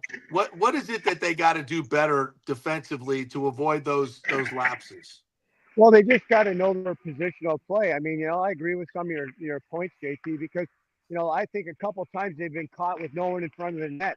I Right. mean, if you see your defense partner and he's in the corner, we don't need 2 defensemen in there. Centerman should be backing up. So, and if the centerman does see 2 defensemen in there, someone has to get in front of the net. I think sometimes we get caught and we left guys wide open. And when you do that, the goalie has no chance. The puck moves so fast, it's in the net. So, I mean, we've broken down a few different times in the last few games. But you know what? It's a long season, an 82-game schedule. It's a long time. So at the end of the day, I think this homestand is what we needed. Everybody's back at home. They've had their families for the last 2-3 days, and we're not going on the road till the following Friday. So we're here for a long time. Right. So we need these points. We need to get ready to rock and roll. All right, Brad. It's great stuff as always, my friend. I'll see you tonight in the club. Okay. Hey, I got to ask you this question now that I'm on the camera. Who do you guys taking for the Super Bowl? Because I'm going with Philadelphia. No. No. What do you mean no? No. Tell someone beat KC, you can't do it. I hate Philadelphia. I'm not against Patrick Mahomes at this point and the refs. You got Patrick Mahomes and the refs going against Philadelphia, and I'm sorry, as much as I like Barkley, I can't root for anything Philadelphia. Those fans are just the worst humans on earth. Question. In the Buffalo Bills game on Saturday, I want to ask you these 2 questions, and I haven't been listening at all. Okay, when Josh all right. Allen ran the ball and he got to the 50-yard line, how did he not get that 4th down call? Like It's called Taylor. It's called the Tay rules. It's just bad officiating. That's all it is. If someone on your team is dating Taylor Swift, you get all the calls. So well, it's called the Tay rule. Josh Allen should have got that call. He was definitely right on the line. Everybody in the world saw his entire torso over the line, except the one ref on the. What about the Worthy call in the end zone where Kansas City guy? Now, was that an interception or was that it was an incomplete pass. Who had the ball? What they decided was the least of the options. It was either an incomplete pass, it was an interception. I think it was a catch. It was a catch. The ball can hit the ground. It didn't move when it hit the ground. He had control of the ball when it hit the ground. I think it was the right call. That's what I think. So if 2 people have possession of the ball and it hits the ground, who has possession of it? The offensive player. The tie always goes to the offense, just like the tie goes to the runner in baseball. It's always the offensive player that gets the ball in that situation. Not if it's on the ground. It wasn't on the ground. It just touched the ground. I'll explain it to you later. Yeah, we'll talk about it tonight. Hey, all I'm going to say is go Eagles. Go Bucs. Go Eagles. Good night, guys. Go Chiefs. Bye. Go Chiefs. All right. Thank you, Brian Bradley. Rooting for the Eagles. Oh, my God. I'm going to vomit a little bit. Hey, JP, so nobody knows this about me. We were talking about scoring slumps. So my beer league ice hockey career ended in 1997 with me on a 22-game goal-scoring slump. And I just said, screw it, I quit. Yes, I think that was a good call on your part. Because I can only imagine what your slump buster would have been like. I can only imagine. Well, it never worked because I tried it after every game. But all right, enough of that shenanigans. We'll take a break. Yes. We'll come back on the other side. We got the best soundbite from Liam Cohen yesterday that you've got to hear. Junior Camanero's celebration last night was one for the ages in the Dominican League. And we got to hear from Jerry Jones in the most bizarre stuff you've ever. This second hour is going to be awesome, dude. It's going to be. Y'all think you have it bad in Tampa? You ought to be in Dallas. All I'm saying. All right. We're brought to you by Italiano Insurance, folks. Don't forget to do that Italiano Insurance checkup where they do all the work. You save all the money. Just give them a call, 813-877-7799. They'll shop around your homeowner's insurance, your auto insurance, your business insurance, all of that. They'll find you cheaper rates, could save you hundreds or thousands of dollars. 813-877-7799, the best customer service anywhere. Italiano Insurance. Back in 3.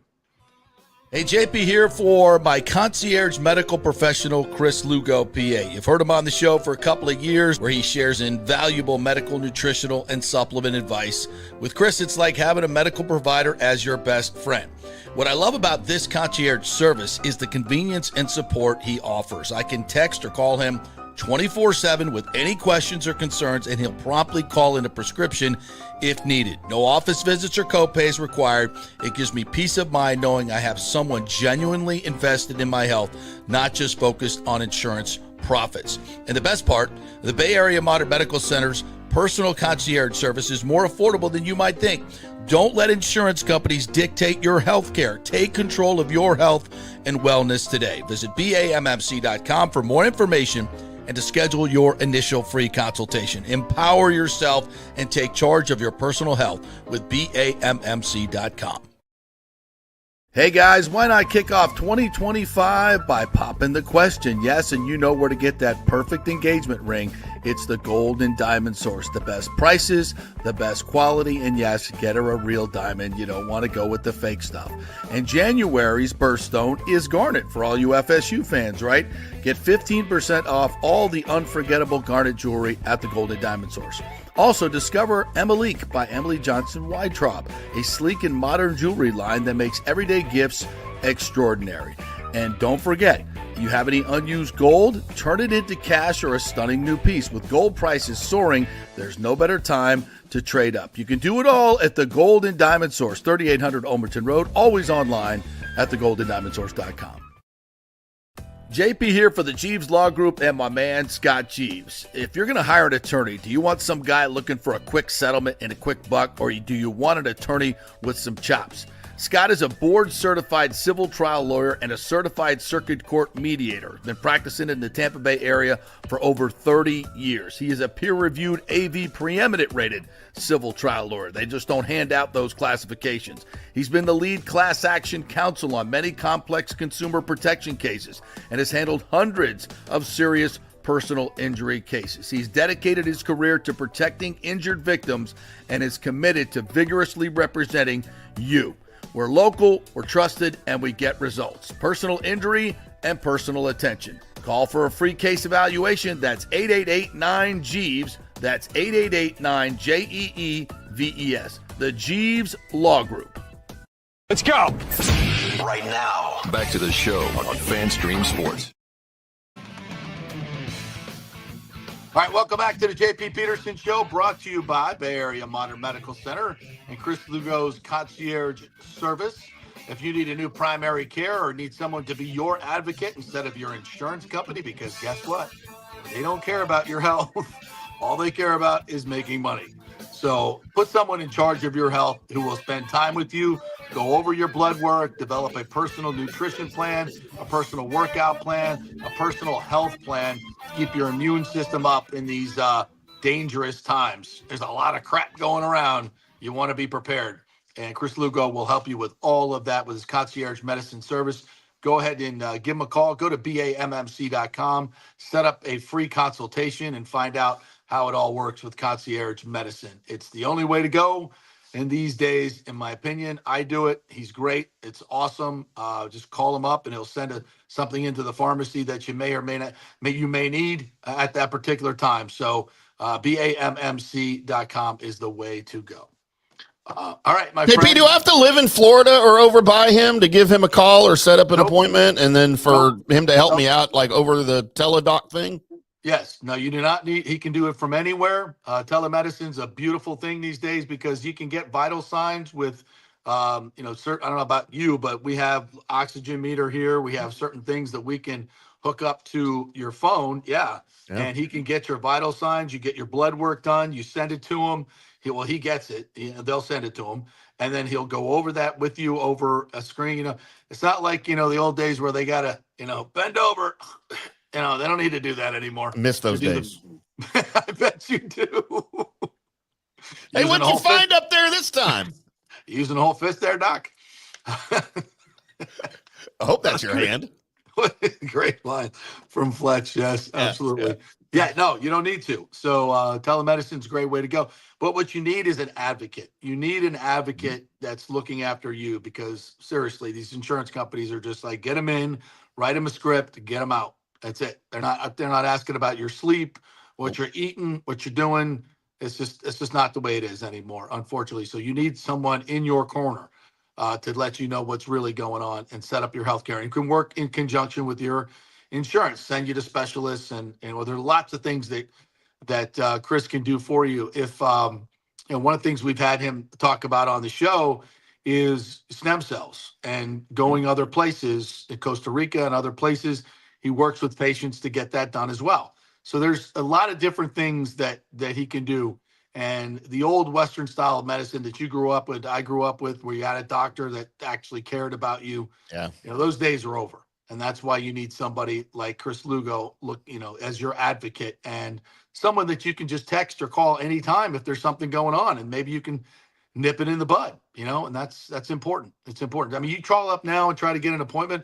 Yeah, well, then we've got something in March for you. It's like, yeah, no thanks. I'll be dead by then, but we appreciate it. Yeah, I had to schedule a dermatologist appointment for my son. He's got like a weird thing going on. Sorry, Eli, I just called you out on the air. Like on his elbow. I think it's like some sort of psoriasis or whatever. So I don't really have a family dermatologist, obviously, because I clearly have perfect skin. Everything about me is wonderful. But I did get a recommendation from another family member, gave them a call. I have this thing going on with my 16-year-old kid. And they were like, well, our first available appointment is the first week of April. And I said, what if I need something before that? Well, that's the soonest we can get you in. I said, well, can I do a telehealth visit, or can I just take a picture of it and send it to you? And we'll see you in April.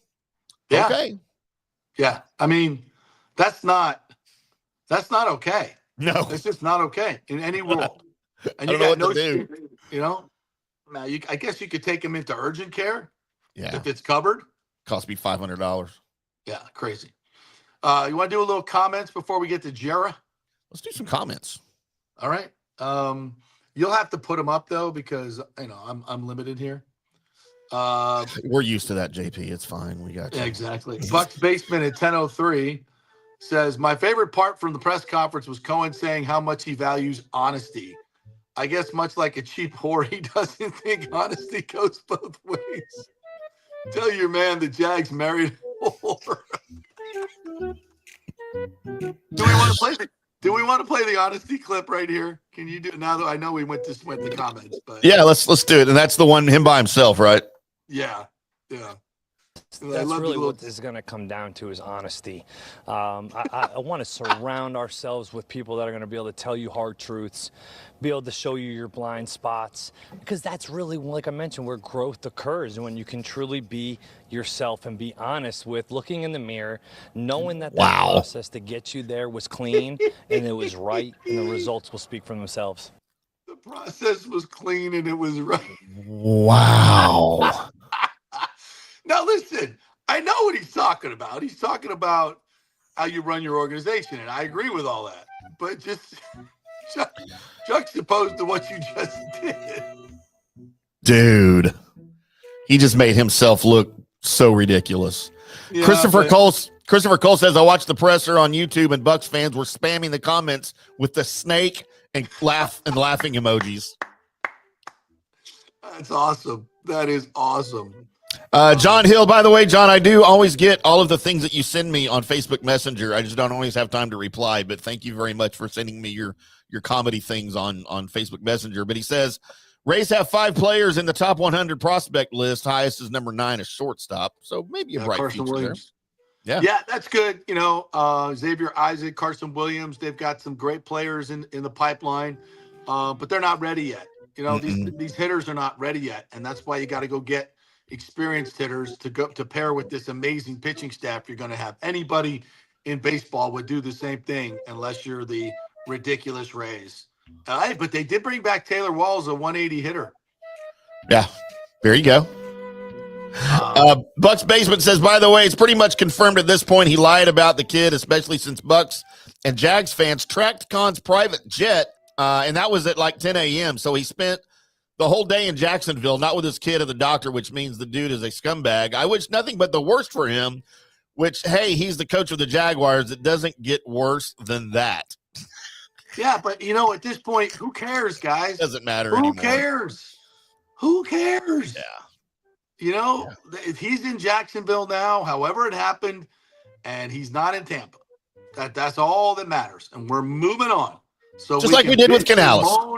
Bitch and moan for weeks and months and cry and whatever. It's over. Who cares? But it's okay to wish. It's okay to wish failure too. I have no problem with that whatsoever.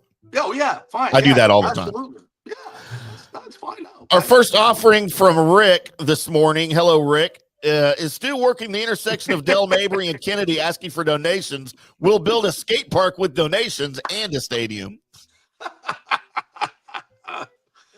So this is a good friend of mine who does business and has money in St. Petersburg. He told me, he said, yeah, the Rays are sending their little minions out to people like him and with a little package, a little investment package. And I think they're promising 20% return on the investment.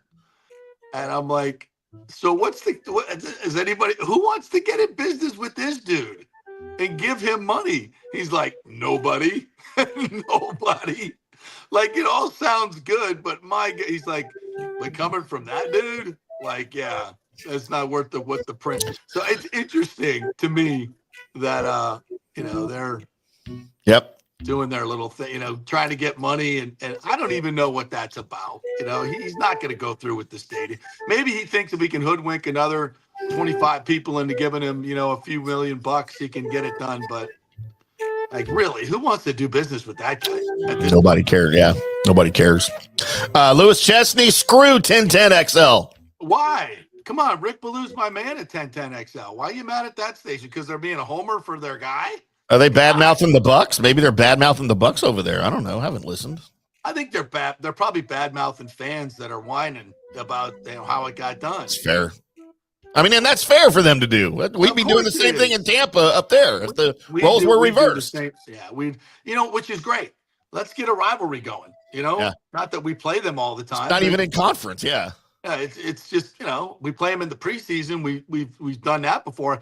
I'll be interested to see if we do that, continue to do that. I hope we do. How crazy would that be, having a preseason, what off-season scrimmage? What you fans ought to know is interesting thing that Rick Stroud wrote, because he, and Liam told him this, and I believe it to be true. And I believe when, we talked to Baker or Mike Evans at the Pro Bowl, by the way, Mike's at the Pro Bowl. Congratulations.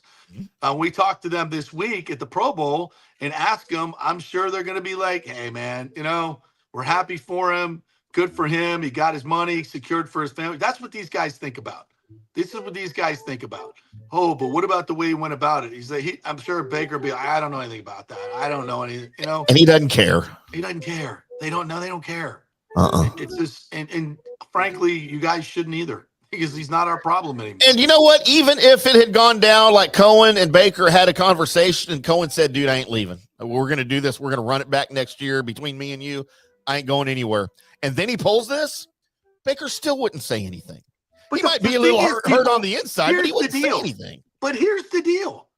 Like, I don't think it's cool to ghost your employer. I know that part was wrong. Okay. Yeah. But here's the deal. He said yes to the Bucs when he already had talked to Jacksonville, and they said they weren't firing Trent Baalke. And he said, yeah, I'm not interested in doing that. I'm just not, as Ben Johnson did, as others did. No one wanted to work with Trent Baalke, and Shad Khan could sit up there and not answer the question about firing Baalke, why he did it. Was it about? Of course, don't be an idiot. Of course, that's why he fired him, because he couldn't get the best candidates, and Leon Cohen was one of them. So he impressed. The deal changed. It went from, hey, we're interested in you. You're one of our candidates.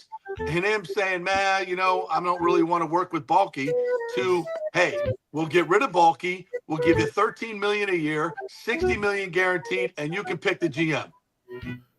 Guess what, guys? Information changed. Yeah. That's why I changed my mind. And every one of you would do the same damn thing. So when you look at the meat and potatoes of the whole damn thing, everybody would do the same thing. So let's just put it to bed and move on. It's the NFL. Feelings get hurt. People get lied to. It's $60 million, and your integrity. And all of you folks that are on social media, I would never do that. I would never go back on my word. Information changed. It wasn't the same deal anymore. And you're full of shit. You would too for $60 million. Every damn one of you would. Oh no, my integrity's not worth $60 million.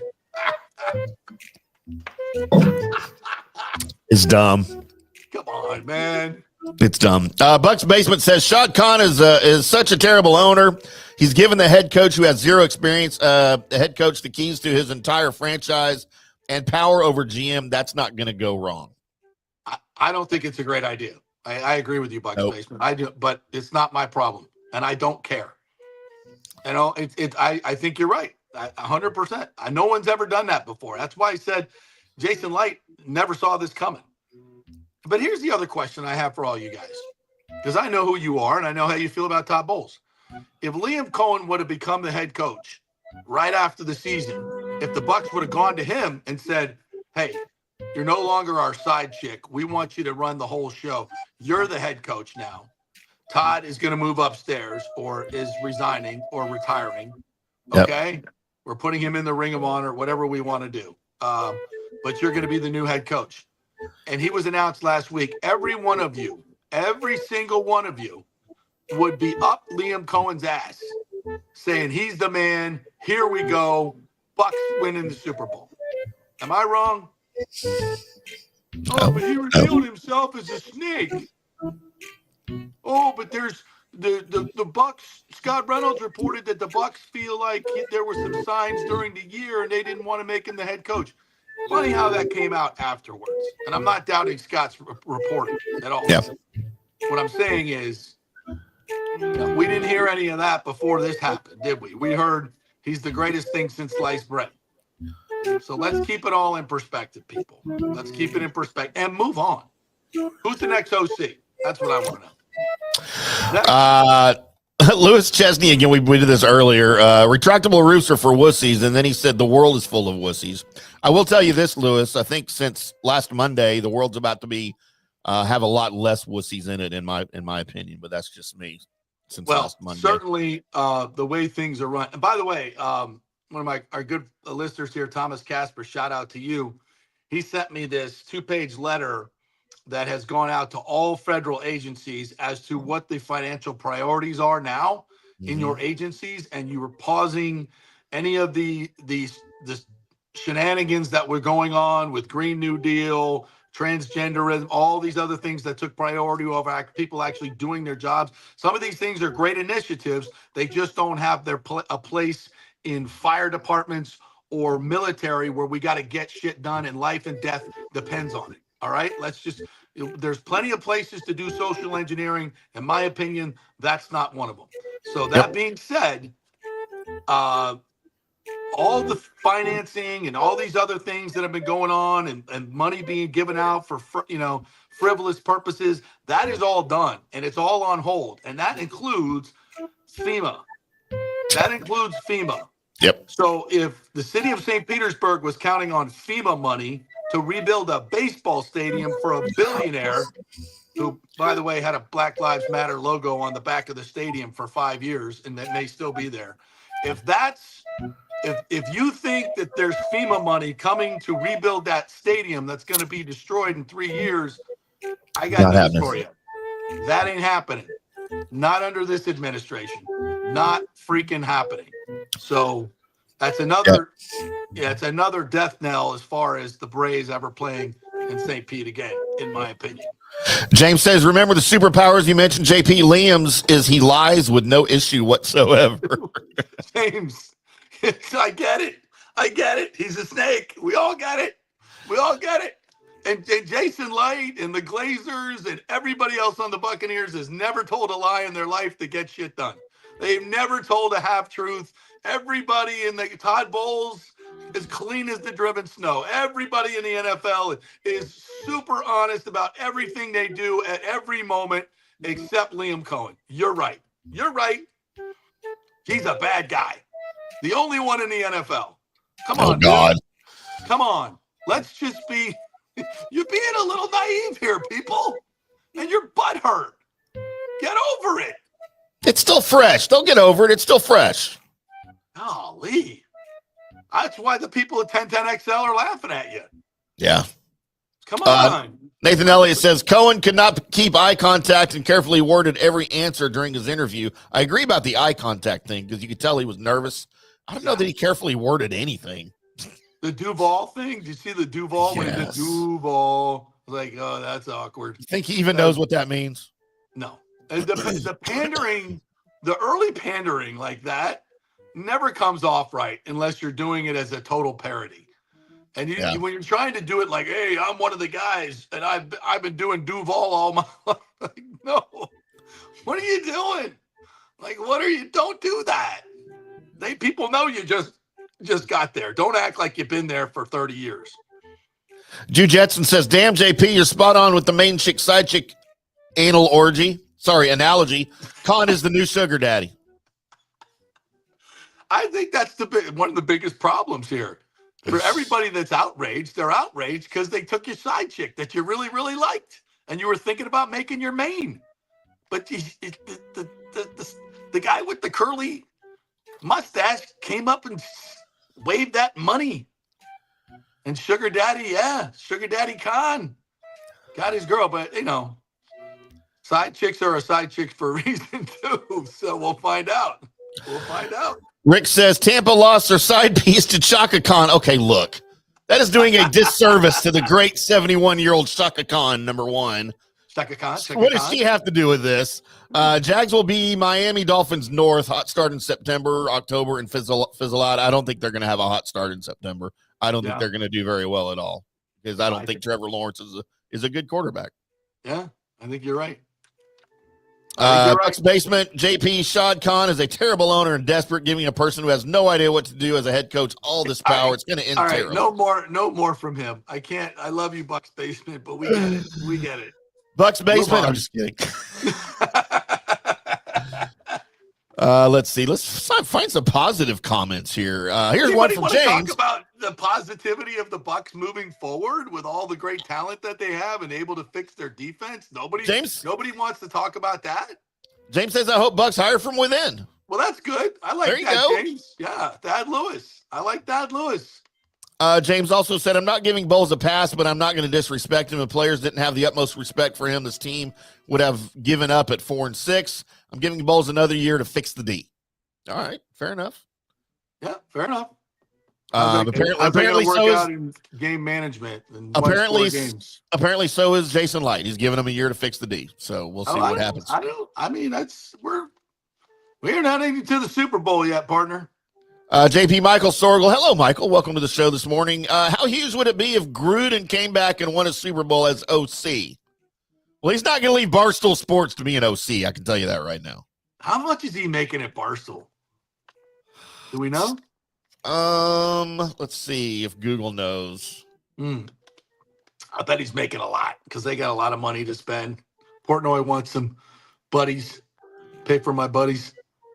So it's a 3-year deal, and there's an opt-out, I think, after each season, but I don't see a dollar figure. You think it's $5 million a year? I think so. I think that sound about right. I think that's a good guess. And he's not going to make that as an OC. No, somewhere. No, and I don't think the Bucs would hire him. I think it would be very awkward. And frankly, by the way, I don't think he's a good OC. The numbers say that.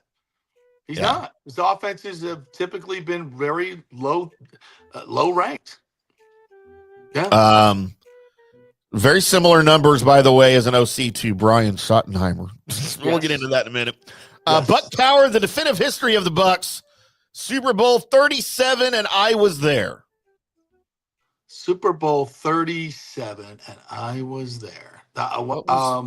Was that a Bucs? No. What was Super Bowl? Who was Super Bowl 37? That would have been. Oh yeah, Oakland and the Bucs. Yeah, that was the Oakland Bucs game. I always have 43 in my mind. for some reason, I have 40. It was super. I don't know why. It was 37. I don't know why. Is it similar? Anyway, yeah, we were there. I was there in San Diego. I flew from Philadelphia, from the cold of Philadelphia, flew directly to San Diego. I had to have my I had to wash all my clothes when I got to San Diego, and then we never went home. With Channel 8, this is back when they had money and they actually spent it. And we had like 25 people out in San Diego. And here was my favorite and worst memory of that Super Bowl. My favorite memory was being on the field for like 2.5 hours after the game doing live interviews. Yeah. And my good buddy Brad Johnson came out and did one interview with locals. So that was one of my crowning achievements. And and having known all of these players and knowing their backstories and being able to recall it, and it just was such a perfect moment for me as a broadcaster. It was just the pinnacle for me, and I loved it, as I had such great relationships with the players and the coaches, and it was really a highlight for me. And then the worst memory was the Super Bowl. The media hotel was Torrey Pines Lodge, which was right there where the Bucs were staying, and a 5-star resort right on the Pacific Ocean, like perfect. And it was, and we had a media rate. But our news director at the time decided that our whole team should stay together in this ratty ass motel that it's one of those ratty ass motels. Yep. that they upgrade when the Super Bowl is coming. It was like the drive-in motel with the indoor outdoor air conditioner, tile floors, just nasty. And I'm like, wait a minute, why are we saying everybody has to be equal and everybody has to? I'm like, F that. We're the sports guys.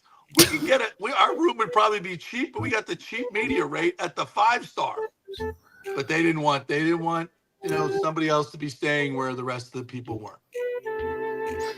There you go. Real quick before we take a break. Such a whiny bitch. I know. Yeah. A whiny bitch thing.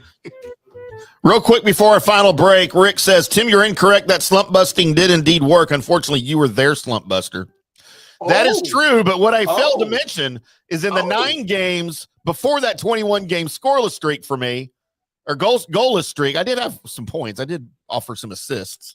I scored 10 goals in the 9 games before that. So I had very high expectations for myself.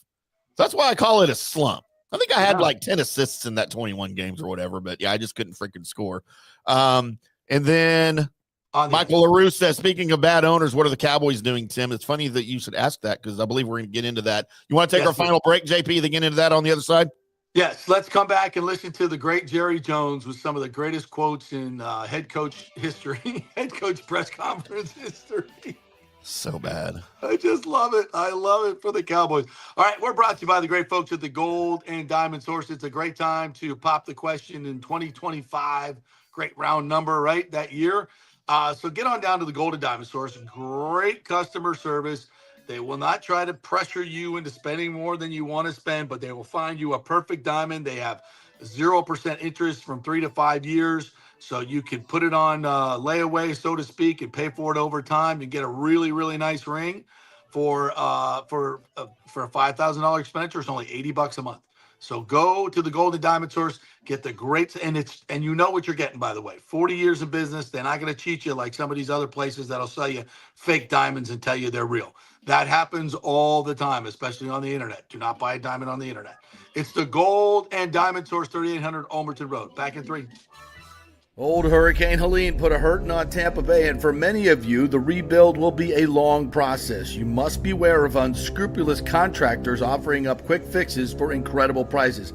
It's a scam. So go with long-standing, reputable companies like Third Generation Plumbing and AC. My friend John Rodriguez has been serving Tampa Bay since 1995 with hundreds of 5-star reviews. If you need a new AC system or any home repairs from Helene, they will work with insurance companies to get you taken care of quickly, expertly installed, of course, and a 1-year maintenance plan and 10-year warranty included on all AC units. 0% financing for 60 months. Contact them at thirdgenerationplumbing.com or 813-961-8024. That's 813-961-8024, thirdgenerationplumbing.com. So many of our Tampa Bay neighbors are finding out the hard way from Hurricane Helene that homeowners insurance does not cover flood damage. You must have flood insurance. It's a separate policy. Immediately call Italiano Insurance at 813-877-7799, and they will shop around to find the best policy before rates go up. Lock it in. Over 60% are underinsured in Florida, or you're not getting your discounts that you're entitled to. So do an insurance checkup at Italiano, and they could save you thousands of dollars. Italiano will make sure you're with a highly rated insurer, so there are no surprises in your time of need. Our hearts go out to all our neighbors devastated by Helene. These are the times we're proud to protect all the pieces of your life. Italiano Insurance, 813-877-7799. Ciao, Paolo Tini here, owner of Caffè Paradiso, voted number 3 People's Choice Award on Open Table. I want to thank all our loyal family of customers that have been enjoying our great traditional Italian dishes we make from scratch every day. It's a great family story we're proud of. Our family moved from Rimini, Italy in 1984. My dad, Caesar, started Donatello, and that's where I got the start in the restaurant business. I started Caffè Paradiso on South McDill in 1995, and we've been there ever since. From our traditional ossobuco, a veal slow roast for 4 hours, to our daily fresh catch, the Gruppo Paradiso, with a piccata sauce and lobster claw meat, homemade pasta like lasagna, farfalle salchicha, which is a bow tie pasta homemade with fresh sausage. Hold on a minute, JP's favorite. I love it. So come and have a glass of wine with me on South McDill. Get a reservation on Open Table and see all our 5-star reviews. Ciao, see you soon at Paradiso. Let's go. Right now. Back to the show on FanStream Sports. Oh, there we go. Sorry. Getting all hooked up here. Let's take a bathroom break. You know how that works. Welcome back to the JP Peterson Show here as we roll on. I mean, you're on the phone. You could have just done the show from the sitting on the toilet. You know, we'd never know. We always break new ground on this show, and that's Would be the first time on this network. We haven't. Oh, really? Oh, I thought we'd be breaking new ground. No, only on this show. We've done vasectomies live on the air.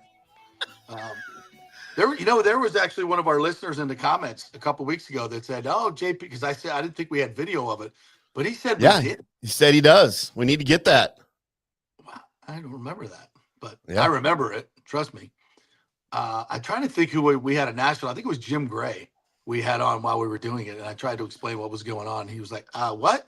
Like, Jim yeah, don't worry about it. Don't worry about it. Like, the ultimate, like, not funny guy.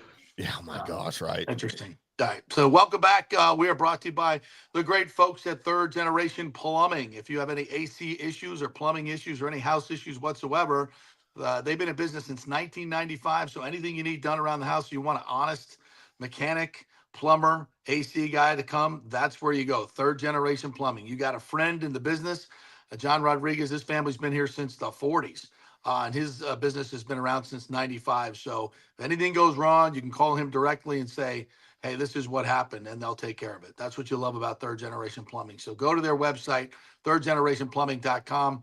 Reach them through there and tell them JP sent you, please. All right, so I'm watching the press conference yesterday, and I'm just waiting for Jerry to get got, as they say. Right. Somebody's going to throw out a question, and he's going to embarrass himself, as he usually does. And so the bait was this narrative that he doesn't like working outside of his comfort zone, that he won't hire somebody who's a bigger personality than him. Right. So you like take Dion. it from there. Yeah, right. Exactly. So that's why I knew Dion was never getting this job. Yeah. So take it from there, partner. Yeah. So, I mean, the narrative on Jerry is that he's the star of the show. He is the face of the franchise. He makes all the decisions, and he will never hire anyone that usurps one or any of those, right? And that's just, we've come to accept that here in Dallas. The last time he did that was we were all shocked when he hired Bill Parcells in 2002. You know, I guess Super Bowl wise, clearly that didn't work out. I don't know that Bill Parcells' head was ever in that job completely 100%. And had Tony Romo, the miracle of Tony Romo, not come along at that point, Bill Parcells might have been a 1 or 2 years and done here in Dallas. He did get a Super Bowl or a playoff win with Quincy Carter at quarterback, though. That was always questionable. We didn't know how he did that. But so that's the narrative on Jerry here in Dallas and around the country. Everyone knows it's not a secret. And everyone's been, even the media have been very critical of Jerry. Every time he makes a head coaching decision, it's the strings. It's a puppet. It's the head coach is always a puppet here in Dallas. I don't care who it is, Jason Garrett, except for Jimmy. Obviously his first hire, because Jimmy was clearly the brainchild of that entire 4 years. He was 5 years he was here with the 2 Super Bowls. And then the third after he had left, but with his team when Barry Switzer won in 95 against the Steelers. But so that's just that. And we always wonder if Jerry hears that criticism, like if he's conscientious of this. Well, clearly he is, because he addressed it in his press conference, but he took it to a different spin as far as his comfort zone. And I'm using air quotes for those listening on the app or on the podcast, of his comfort zone. And he just took it to a different direction than everybody. Here's Jerry Jones. Now, I get my proverbial ass kicked over needing people in my comfort zone. Okay, first of all, he doesn't get his proverbial ass kicked. He gets his literal ass kicked with the comfort zone comments, first of all. This thing being about me in any way. If you don't think I can't operate out of my comfort zone, you're so wrong. It's unbelievable. This is as big. That face on Dak's face right there, the look on Dak's face during the press conference, he's just got this dumb grin on his face like, I can't believe what I'm hearing. So it's one of two things. It's either I can't believe what I'm hearing, or he's like, oh my God, I work for the greatest franchise in the history of the NFL. I don't know which one it is, because I don't know where Dak's head is right now. I think he's thinking is like, you got baited, and here you go. You took the bait, and watch Jerry go. And it's the same look I had on my face. I'm just laughing. It's like, dude, you took the bait on this, and now this is where you're going. Oh my God! I would love to know what's going through Dak's head right now. The risk as you could take, as big a risk as you could take. No head coaching experience. Now, let me share something with you. With all of that. You've just heard him reference his osmosis, his family. Anybody in this room that doesn't believe the apple doesn't go far from the tree has missed it someplace down the road, especially if there was an effort to make it that way, and there was an effort. Okay, so does he think he hired Marty Schottenheimer to be his head coach? Yes, I'm so confused right now. Yes, he does. But then you go around to the countless numbers of coaches that Schotty has served on staff with and been around, the countless players. How often do you have someone that has 25, I'm going to say 25, it may be 26, of years of working through the human relationship and working, aspiring to learn, of have his ears and eyes wide open and looking for techniques and looking for things that make coaches better? In other words, 25 years and nobody would hire him as a head coach except you. No, that dude's been passed over more times. All right, look, here's my official stance on this, and I've had a week now to think about it. JP, when teams or organizations or companies issue a press release late Friday, what does it usually mean? They're hiding something. So they're embarrassed. The great Tex Schramm, right? One of the founders of the Dallas Cowboys, our general manager from 60 to 89, when Jerry fired him, by the way. The dude that invented NFL cheerleaders. The dude that took over a Thanksgiving Day NFL game that nobody else wanted, but had the foresight to put the Cowboys up there with the Lions as the only two teams that play every Thanksgiving. One of the brightest individuals in the history of marketing of the NFL before Jerry, and on terms with Al Davis and all that in the AFL at the time. Mm-hmm. He always said, when we've got bad news or indifferent news, we will release it on Friday evening. And he said, That's do you know why? Because it's too late to make the Saturday morning papers. The game is on Sunday. And on Monday, everybody's talking about the game. And by Tuesday, it's old news and nobody cares. That's right. That is the history of leagues and teams and whatever releasing weird news like that on a Friday night. And businesses and governments followed suit, by the way. Same thing. Yes. Started doing the same thing. So the fact that they announced the hire on a Friday night should tell you something. And look, I don't have anything against Brian Schottenheimer. I don't know if he's going to be a good head coach. We don't know if Ben Johnson's going to be a good head coach. We don't know if Liam Cohen's going to be a good head coach. We don't know anything. Aaron Glenn in New York. I love Aaron Glenn. He's a great Aggie. He played for the Cowboys. I don't know if he's going to be a good head coach. Nobody knows any of this. So nothing against Brian Schottenheimer, but do I think this was a lazy hire? Yes. Do I think this is an uninspired hire? Yes. Do I think this is another puppet for Jerry so he can continue his tyrannical reign on Cowboys fans with his $10 billion toy that he refuses to let anybody else play with? Yes. That said, I hope Brian Shanahan goes down as one of the greatest coaches in the history of the Cowboys.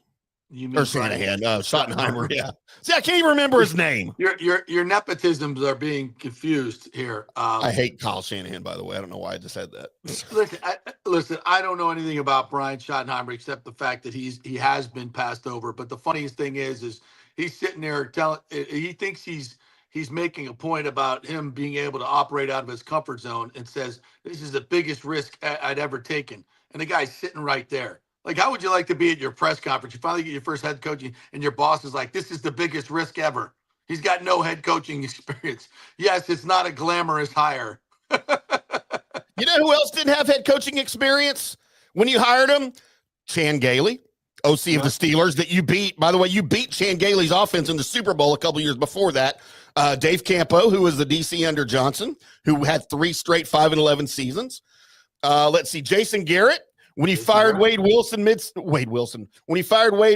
midseason to keep Jason Garrett so he wouldn't take the Ravens head coaching job. By the way, they hired John Harbaugh. How's that worked out for them? Pretty well. No head coaching experience. You went with McCarthy. That didn't work. He won a freaking Super Bowl 10 years before you hired him. Now you're going with Brian Schottenheimer, who literally has 0 head coaching experience. He didn't call plays for you the last 2 years that he was your OC. He's never called plays anywhere. He's never called plays? I don't think he has he? I don't know. Maybe in Seattle. I bet he did in Seattle. I bet he called plays in Seattle. Yeah. Whatever. When you've been in the league this long and your name's Schottenheimer and you still haven't gotten a head coaching sniff and people aren't hiring you for OC, like true OC play caller gigs. Yeah. Like he wasn't calling the plays in Dallas, right? McCarthy was. It was all McCarthy. Yeah. He took over for Kellen Moore when Kellen Moore was fired. They elevated him to the OC position, the title, but it was always going to be Mike McCarthy's offense. Mike McCarthy called the plays. I don't have a problem with that. He's been an assistant head coach for 25 years on the offensive side of the ball. His dad was an offensive genius. I'm sure he knows NFL offenses, and he's probably going to do a fine job developing offenses with offensive schemes, things like that. I don't doubt any of that he can do that. I just want to see him call plays. What I find very interesting is that, Marty Schottenheimer, what was his kryptonite? The playoffs. He could win 12 and 14 games every year, but could never do squat in the playoffs. And John Elway. And what has been the Cowboys' MO for the last 30 years? Playoffs. They can win 12 games, but they can't do squat in the playoffs. Playoffs. So you hired a guy who, if you're hiring him because his family and his apple doesn't fall far from the tree. That's the dumbest thing okay, that's a no playoff tree. You went to shop and you went and picked apples at the no playoff tree. Like, why you shouldn't have gone to the Super Bowl tree? I don't know. Maybe just a I, thought. like I said, it was it was a lazy hire. It was an afterthought hire because you got caught with your pants down. You didn't even look at Ben Johnson. You didn't call Ben Johnson. You didn't call Aaron Glenn. You didn't call anybody. Robert Saleh? Supposedly they interviewed Robert Saleh. But was that just a Rooney Rule interview? And you know what? Robert Saleh didn't get a head coaching job either. He's a DC back in San Francisco now. I was surprised by that. I was highly surprised. I wonder why. Like, what? New Orleans still doesn't have a coach. Yeah, very interesting. And because I don't think anybody wants that job. You know, salary cap is disaster. By the way, do you hear who the front runner is now for New Orleans? Kellen Moore. Kellen Moore. I would love to see that. Yeah, me too. Yeah. That's bizarre. That is bizarre. But again, Jason Witten, I thought, had a chance. Supposedly, Jason Witten was supposed to be on staff, and nobody knows why he's not. I guarantee you, I know why. Why? He didn't want to mess with this. He doesn't want to come on staff and be the guy that everybody's looking at as the head coach in waiting. He doesn't want that stigma if he's here as the tight ends coach or whatever his stupid honorary role was going to be that everyone knows he's not doing anything for it.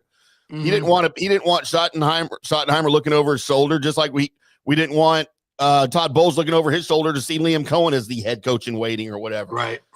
Jason Witten might be a head coach in the NFL. He might be a position coach in the NFL someday. I think Jason Witten was just like, you know what? I don't really want any part of this mess. Maybe the next cycle comes around, we'll talk. I think he's better than that. He knows he's better than that. Oh, yeah. All right. I'm trying to get to some of these comments if you want to throw them up. Rick says the Cowboys are tanking this year for next season to hire Sanders or Belichick. I don't think so. Sanders ain't going to be the head coach of the Cowboys ever. Or Belichick. He would never give Belichick all that power. No way. Right? No. Right. Unless Jerry dies this year. Sergio, my man, saying what I'm trying to tell you folks. Let's just move on with the Cohen thing. He went for the money. Let's talk about the future of the Bucs. I'm with you, Sergio. We will now put a moratorium on Liam Cohen unless there's any new information. By the way, JP, you said you were hung up on Super Bowl 43 earlier instead of 37. Yeah. So Super Bowl 43 was the Steelers Cardinals, and that was at Ray J. So maybe that's why you keep having that in your brain. Yeah, okay. Great Super Bowl, by the way. Ooh, that was fantastic. The tiptoe catch. And who did the halftime show? Bruce Springsteen. Was it? It was Bruce Springsteen, the Street Band. It was, wasn't it? Yeah. They didn't have a wardrobe malfunction there, did they? They did not. They did not. Not that I know of. Hopefully. Super Bowl 37, Rick says last year without a bye week. It was that's true. We had no bye week. We went right from which they do that Philly again to too. San Diego. Yeah. JP's other worst memory was being part of the Donkey Show in Tijuana. I can't comment on that, but JP probably can. No comment on the Donkey Show. Who was the the center from the Raiders that lost his mind and went down to the Donkey Show in Tijuana? Oh my gosh, what was his name? And that was a big part of it too. He was a badass. Barrett Robbins. Yes, Barrett Robbins. Yeah, had some real mental health issues and just checked out the night before. Yeah, and that was a huge loss for them. Anything else in the comments? Michael says continuity with the current Rams type scheme must be a top priority. Totally agree. Nathan Elliott says Cohen did not even say Duval correctly. It's not how you say it, it's how you say it. I know. Don't pander. So stupid. Golly. Dave Ragone just finished his interview with the Bucs. I know the name. I'm trying to put that. He's internal, is he not? What does Dave Ragone do? Dave Ragone, current quarterbacks coach for the Rams. For the Rams. All right. There's a Ragone. Quarterbacks coach. I'll get all these names confused. I'm sorry. Yeah, me too. Rick says, calm down, JP. It's still funny to pile on Liam. Well, yeah, good jokes are accepted. Yes, absolutely. If we were to talk, but let's stop the whining. Let's stop the whining. We sound like whining bitches. let's man up and just, okay, you got him. Good luck with that. Let's just do that. All right, the Junior Caminero video. Can we roll? So I believe this is game 7 of the Dominican Republic Winter League, which is a big deal for these guys. This is a huge deal. It's every bit the World Series is in the major leagues. And unfortunately for Junior Caminero, maybe the only World Series he ever gets to be a part of until they trade him and he gets expensive, or he gets expensive and they trade him. But see, this is all. I'm operating from the mindset that Stu's going to be the owner. He's not going to be the owner. Hopefully, not much longer. Oh, God, please. Anyway, here's Junior Caminero with a walk-off. I think this was a walk. It better be a walk-off with this celebration. With that celebration, huh? Yeah, and the call is great. Jairo Asensio, el líder en juego salvado de todos los tiempos. Duro por el center field. No. I can't believe it. I can't believe it. I think this must be the opposing team's radio call. Yeah, clearly. Óiganme, señores. Yeah, it was the walk-off. Look at that crowd. Oh, my God. Tu salud con los medicamentos genéricos Línea Azul. Línea Azul, producto con calidad certificada. Oh, it's not a walk-off. Ese jugador llegó seguro con Mexana. Aquí se That's the top of the ninth. Con Mexana para Oh, los it's que the se la top of juegan the ninth. todos Okay. los días. Yeah. Look at this celebration. de contacto. En su turno anterior, Rosarena. estrelló de aire allá al jardín central y I'm just aquí going to lo walk retó home from here. Thank you. Jairo Asensio. Y qué clase de palo. La pelota De regresó, clase de claro. So, it's not a walk-off. Why are they acting like it's a walk-off? Who cares? Who cares? All right. All right, look. God, I hope they won the game. Anota tú también con un asesor inmobiliario de Mr. Home. Una asesoría inmobiliaria that. diseñada a tu medida. That is outstanding. All right, I'm going to play. Caminero. I'm going to play grumpy old man. Get off my lawn here for a second. Oh, stop it. Stop it. It's the Dominican Republic. Nobody cares.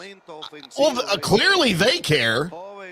I Well, have they never care a lot. seen a home run celebration where you stop before you circle the bases to celebrate with your team, and you don't.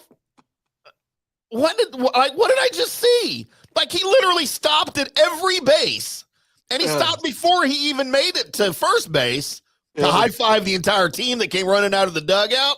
He stopped at third base to hug his third base coach. Like, do all that crap after you round the bases. I tell you what, though, and from a serious standpoint, that is a high leverage situation for Junior. Did they even win the Caminero. game? Like, And he just hit a 430-foot bomb to center field.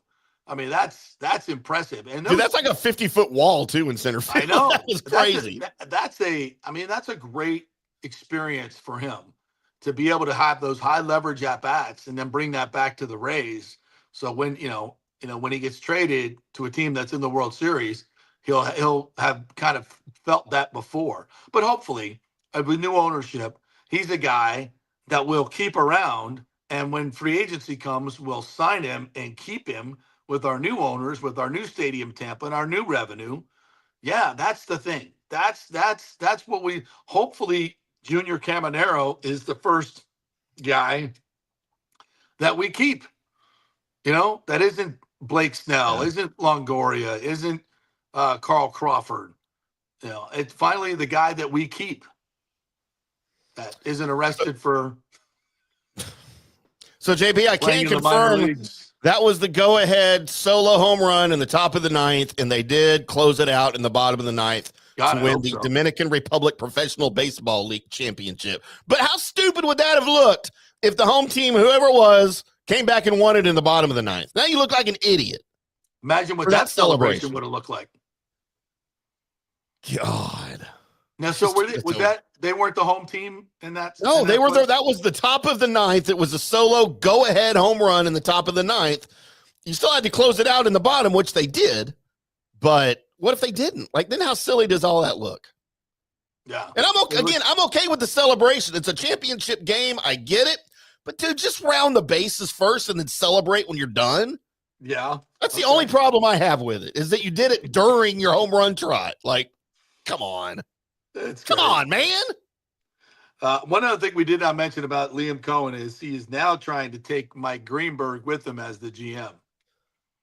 And Mike Greenberg was the guy, evidently, according to Stroud, that he never texted back. Greenberg was the one who was trying to get him to come in and sign the contract because he's the contract guy.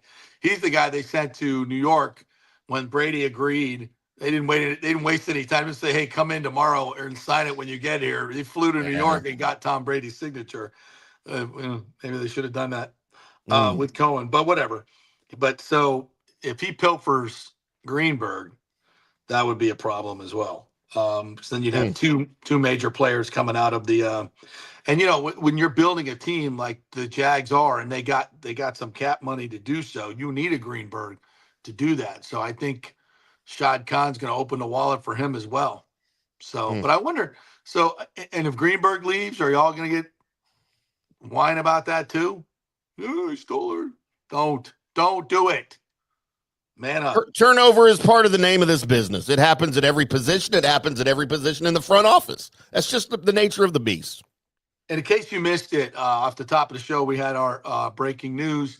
According to our sources, very well placed, most, if not all, of the people that the Rays brought in to work on the new stadium have been furloughed at their new offices. So, yesterday, Colleen Wright came out with the piece and asked Stu what he's going to do for the March 31st deadline. It appears, this confirms what we kind of already knew, that they're not going to go forward with the deal, and they'll let it expire and then probably take the city to court and all that and try to keep the real estate deal. And at the same time, we also feel this is a further, I think it's further proof that they're in the process of selling the team. They're just liquidating everything, things they don't need moving forward are people working on the new stadium. So I think that's interesting. One last thing, the FSU football schedule came out last night. Of course, the ACC has a few Friday night television slots that they have to fill. Guess who got two of them on the road? FSU. What the ACC they're such dicks. They're just, we can screw you here. And I went to look because they're playing Virginia at home on a Friday night and NC State on a couple programs, the mid-level programs that are good enough to beat you on a Friday night. They used to do this all the time when we did Thursday night games. They would put FSU on the road on a Thursday. That's how they got their first loss to Rondé and Tiki at Virginia, was a Thursday night game. So you give them a short week, you put them on the road, night game, yeah. So thanks, ACC. We love you too, but I guess that's just they're not strong enough to avoid doing those things. They have to be petty little bitches, So be it. So they have two Friday night games. I think that's the main thing. Yeah. Most of the schedule. Of course, they'll be at Clemson this year. Yeah, and I looked at it. I said I'm guessing 7-5, 8-4. 7-5, 8-4 is what it looks like to me for FSU. That's what I'm going with. They got Alabama to open the season at home in their newly constructed stadium that hopefully will be done and hopefully be sold. I don't know how the sales are going for those $50,000 seats on the 50-yard line in the new premium club, but we'll see. So that's they start with that. Then they get East Texas A&M, whatever the hell that is. It's in Commerce, Texas, right down the road here. And I don't have the rest of it right in front of me. But the main point is two Friday night games on the road in conference. Thank you, ACC. The great Wade Wilson played for East Texas State or East Texas, whatever. Texas A&M. What did it used to be called? It used to be called East Texas State. That's why I just referred to it as that. And then it was Texas A&M Commerce. And now it's whatever. But it's part of the Texas A&M system. Huh. It's not a big school. No, I know there's no reason to be playing that game. Even to just get W's. It's so stupid. That's like nobody wants to see that. All right. Great show today. Super fun show. If you missed anything, you can always listen back to it as a podcast or go watch it on YouTube. Please subscribe and like this broadcast. Share it if you would.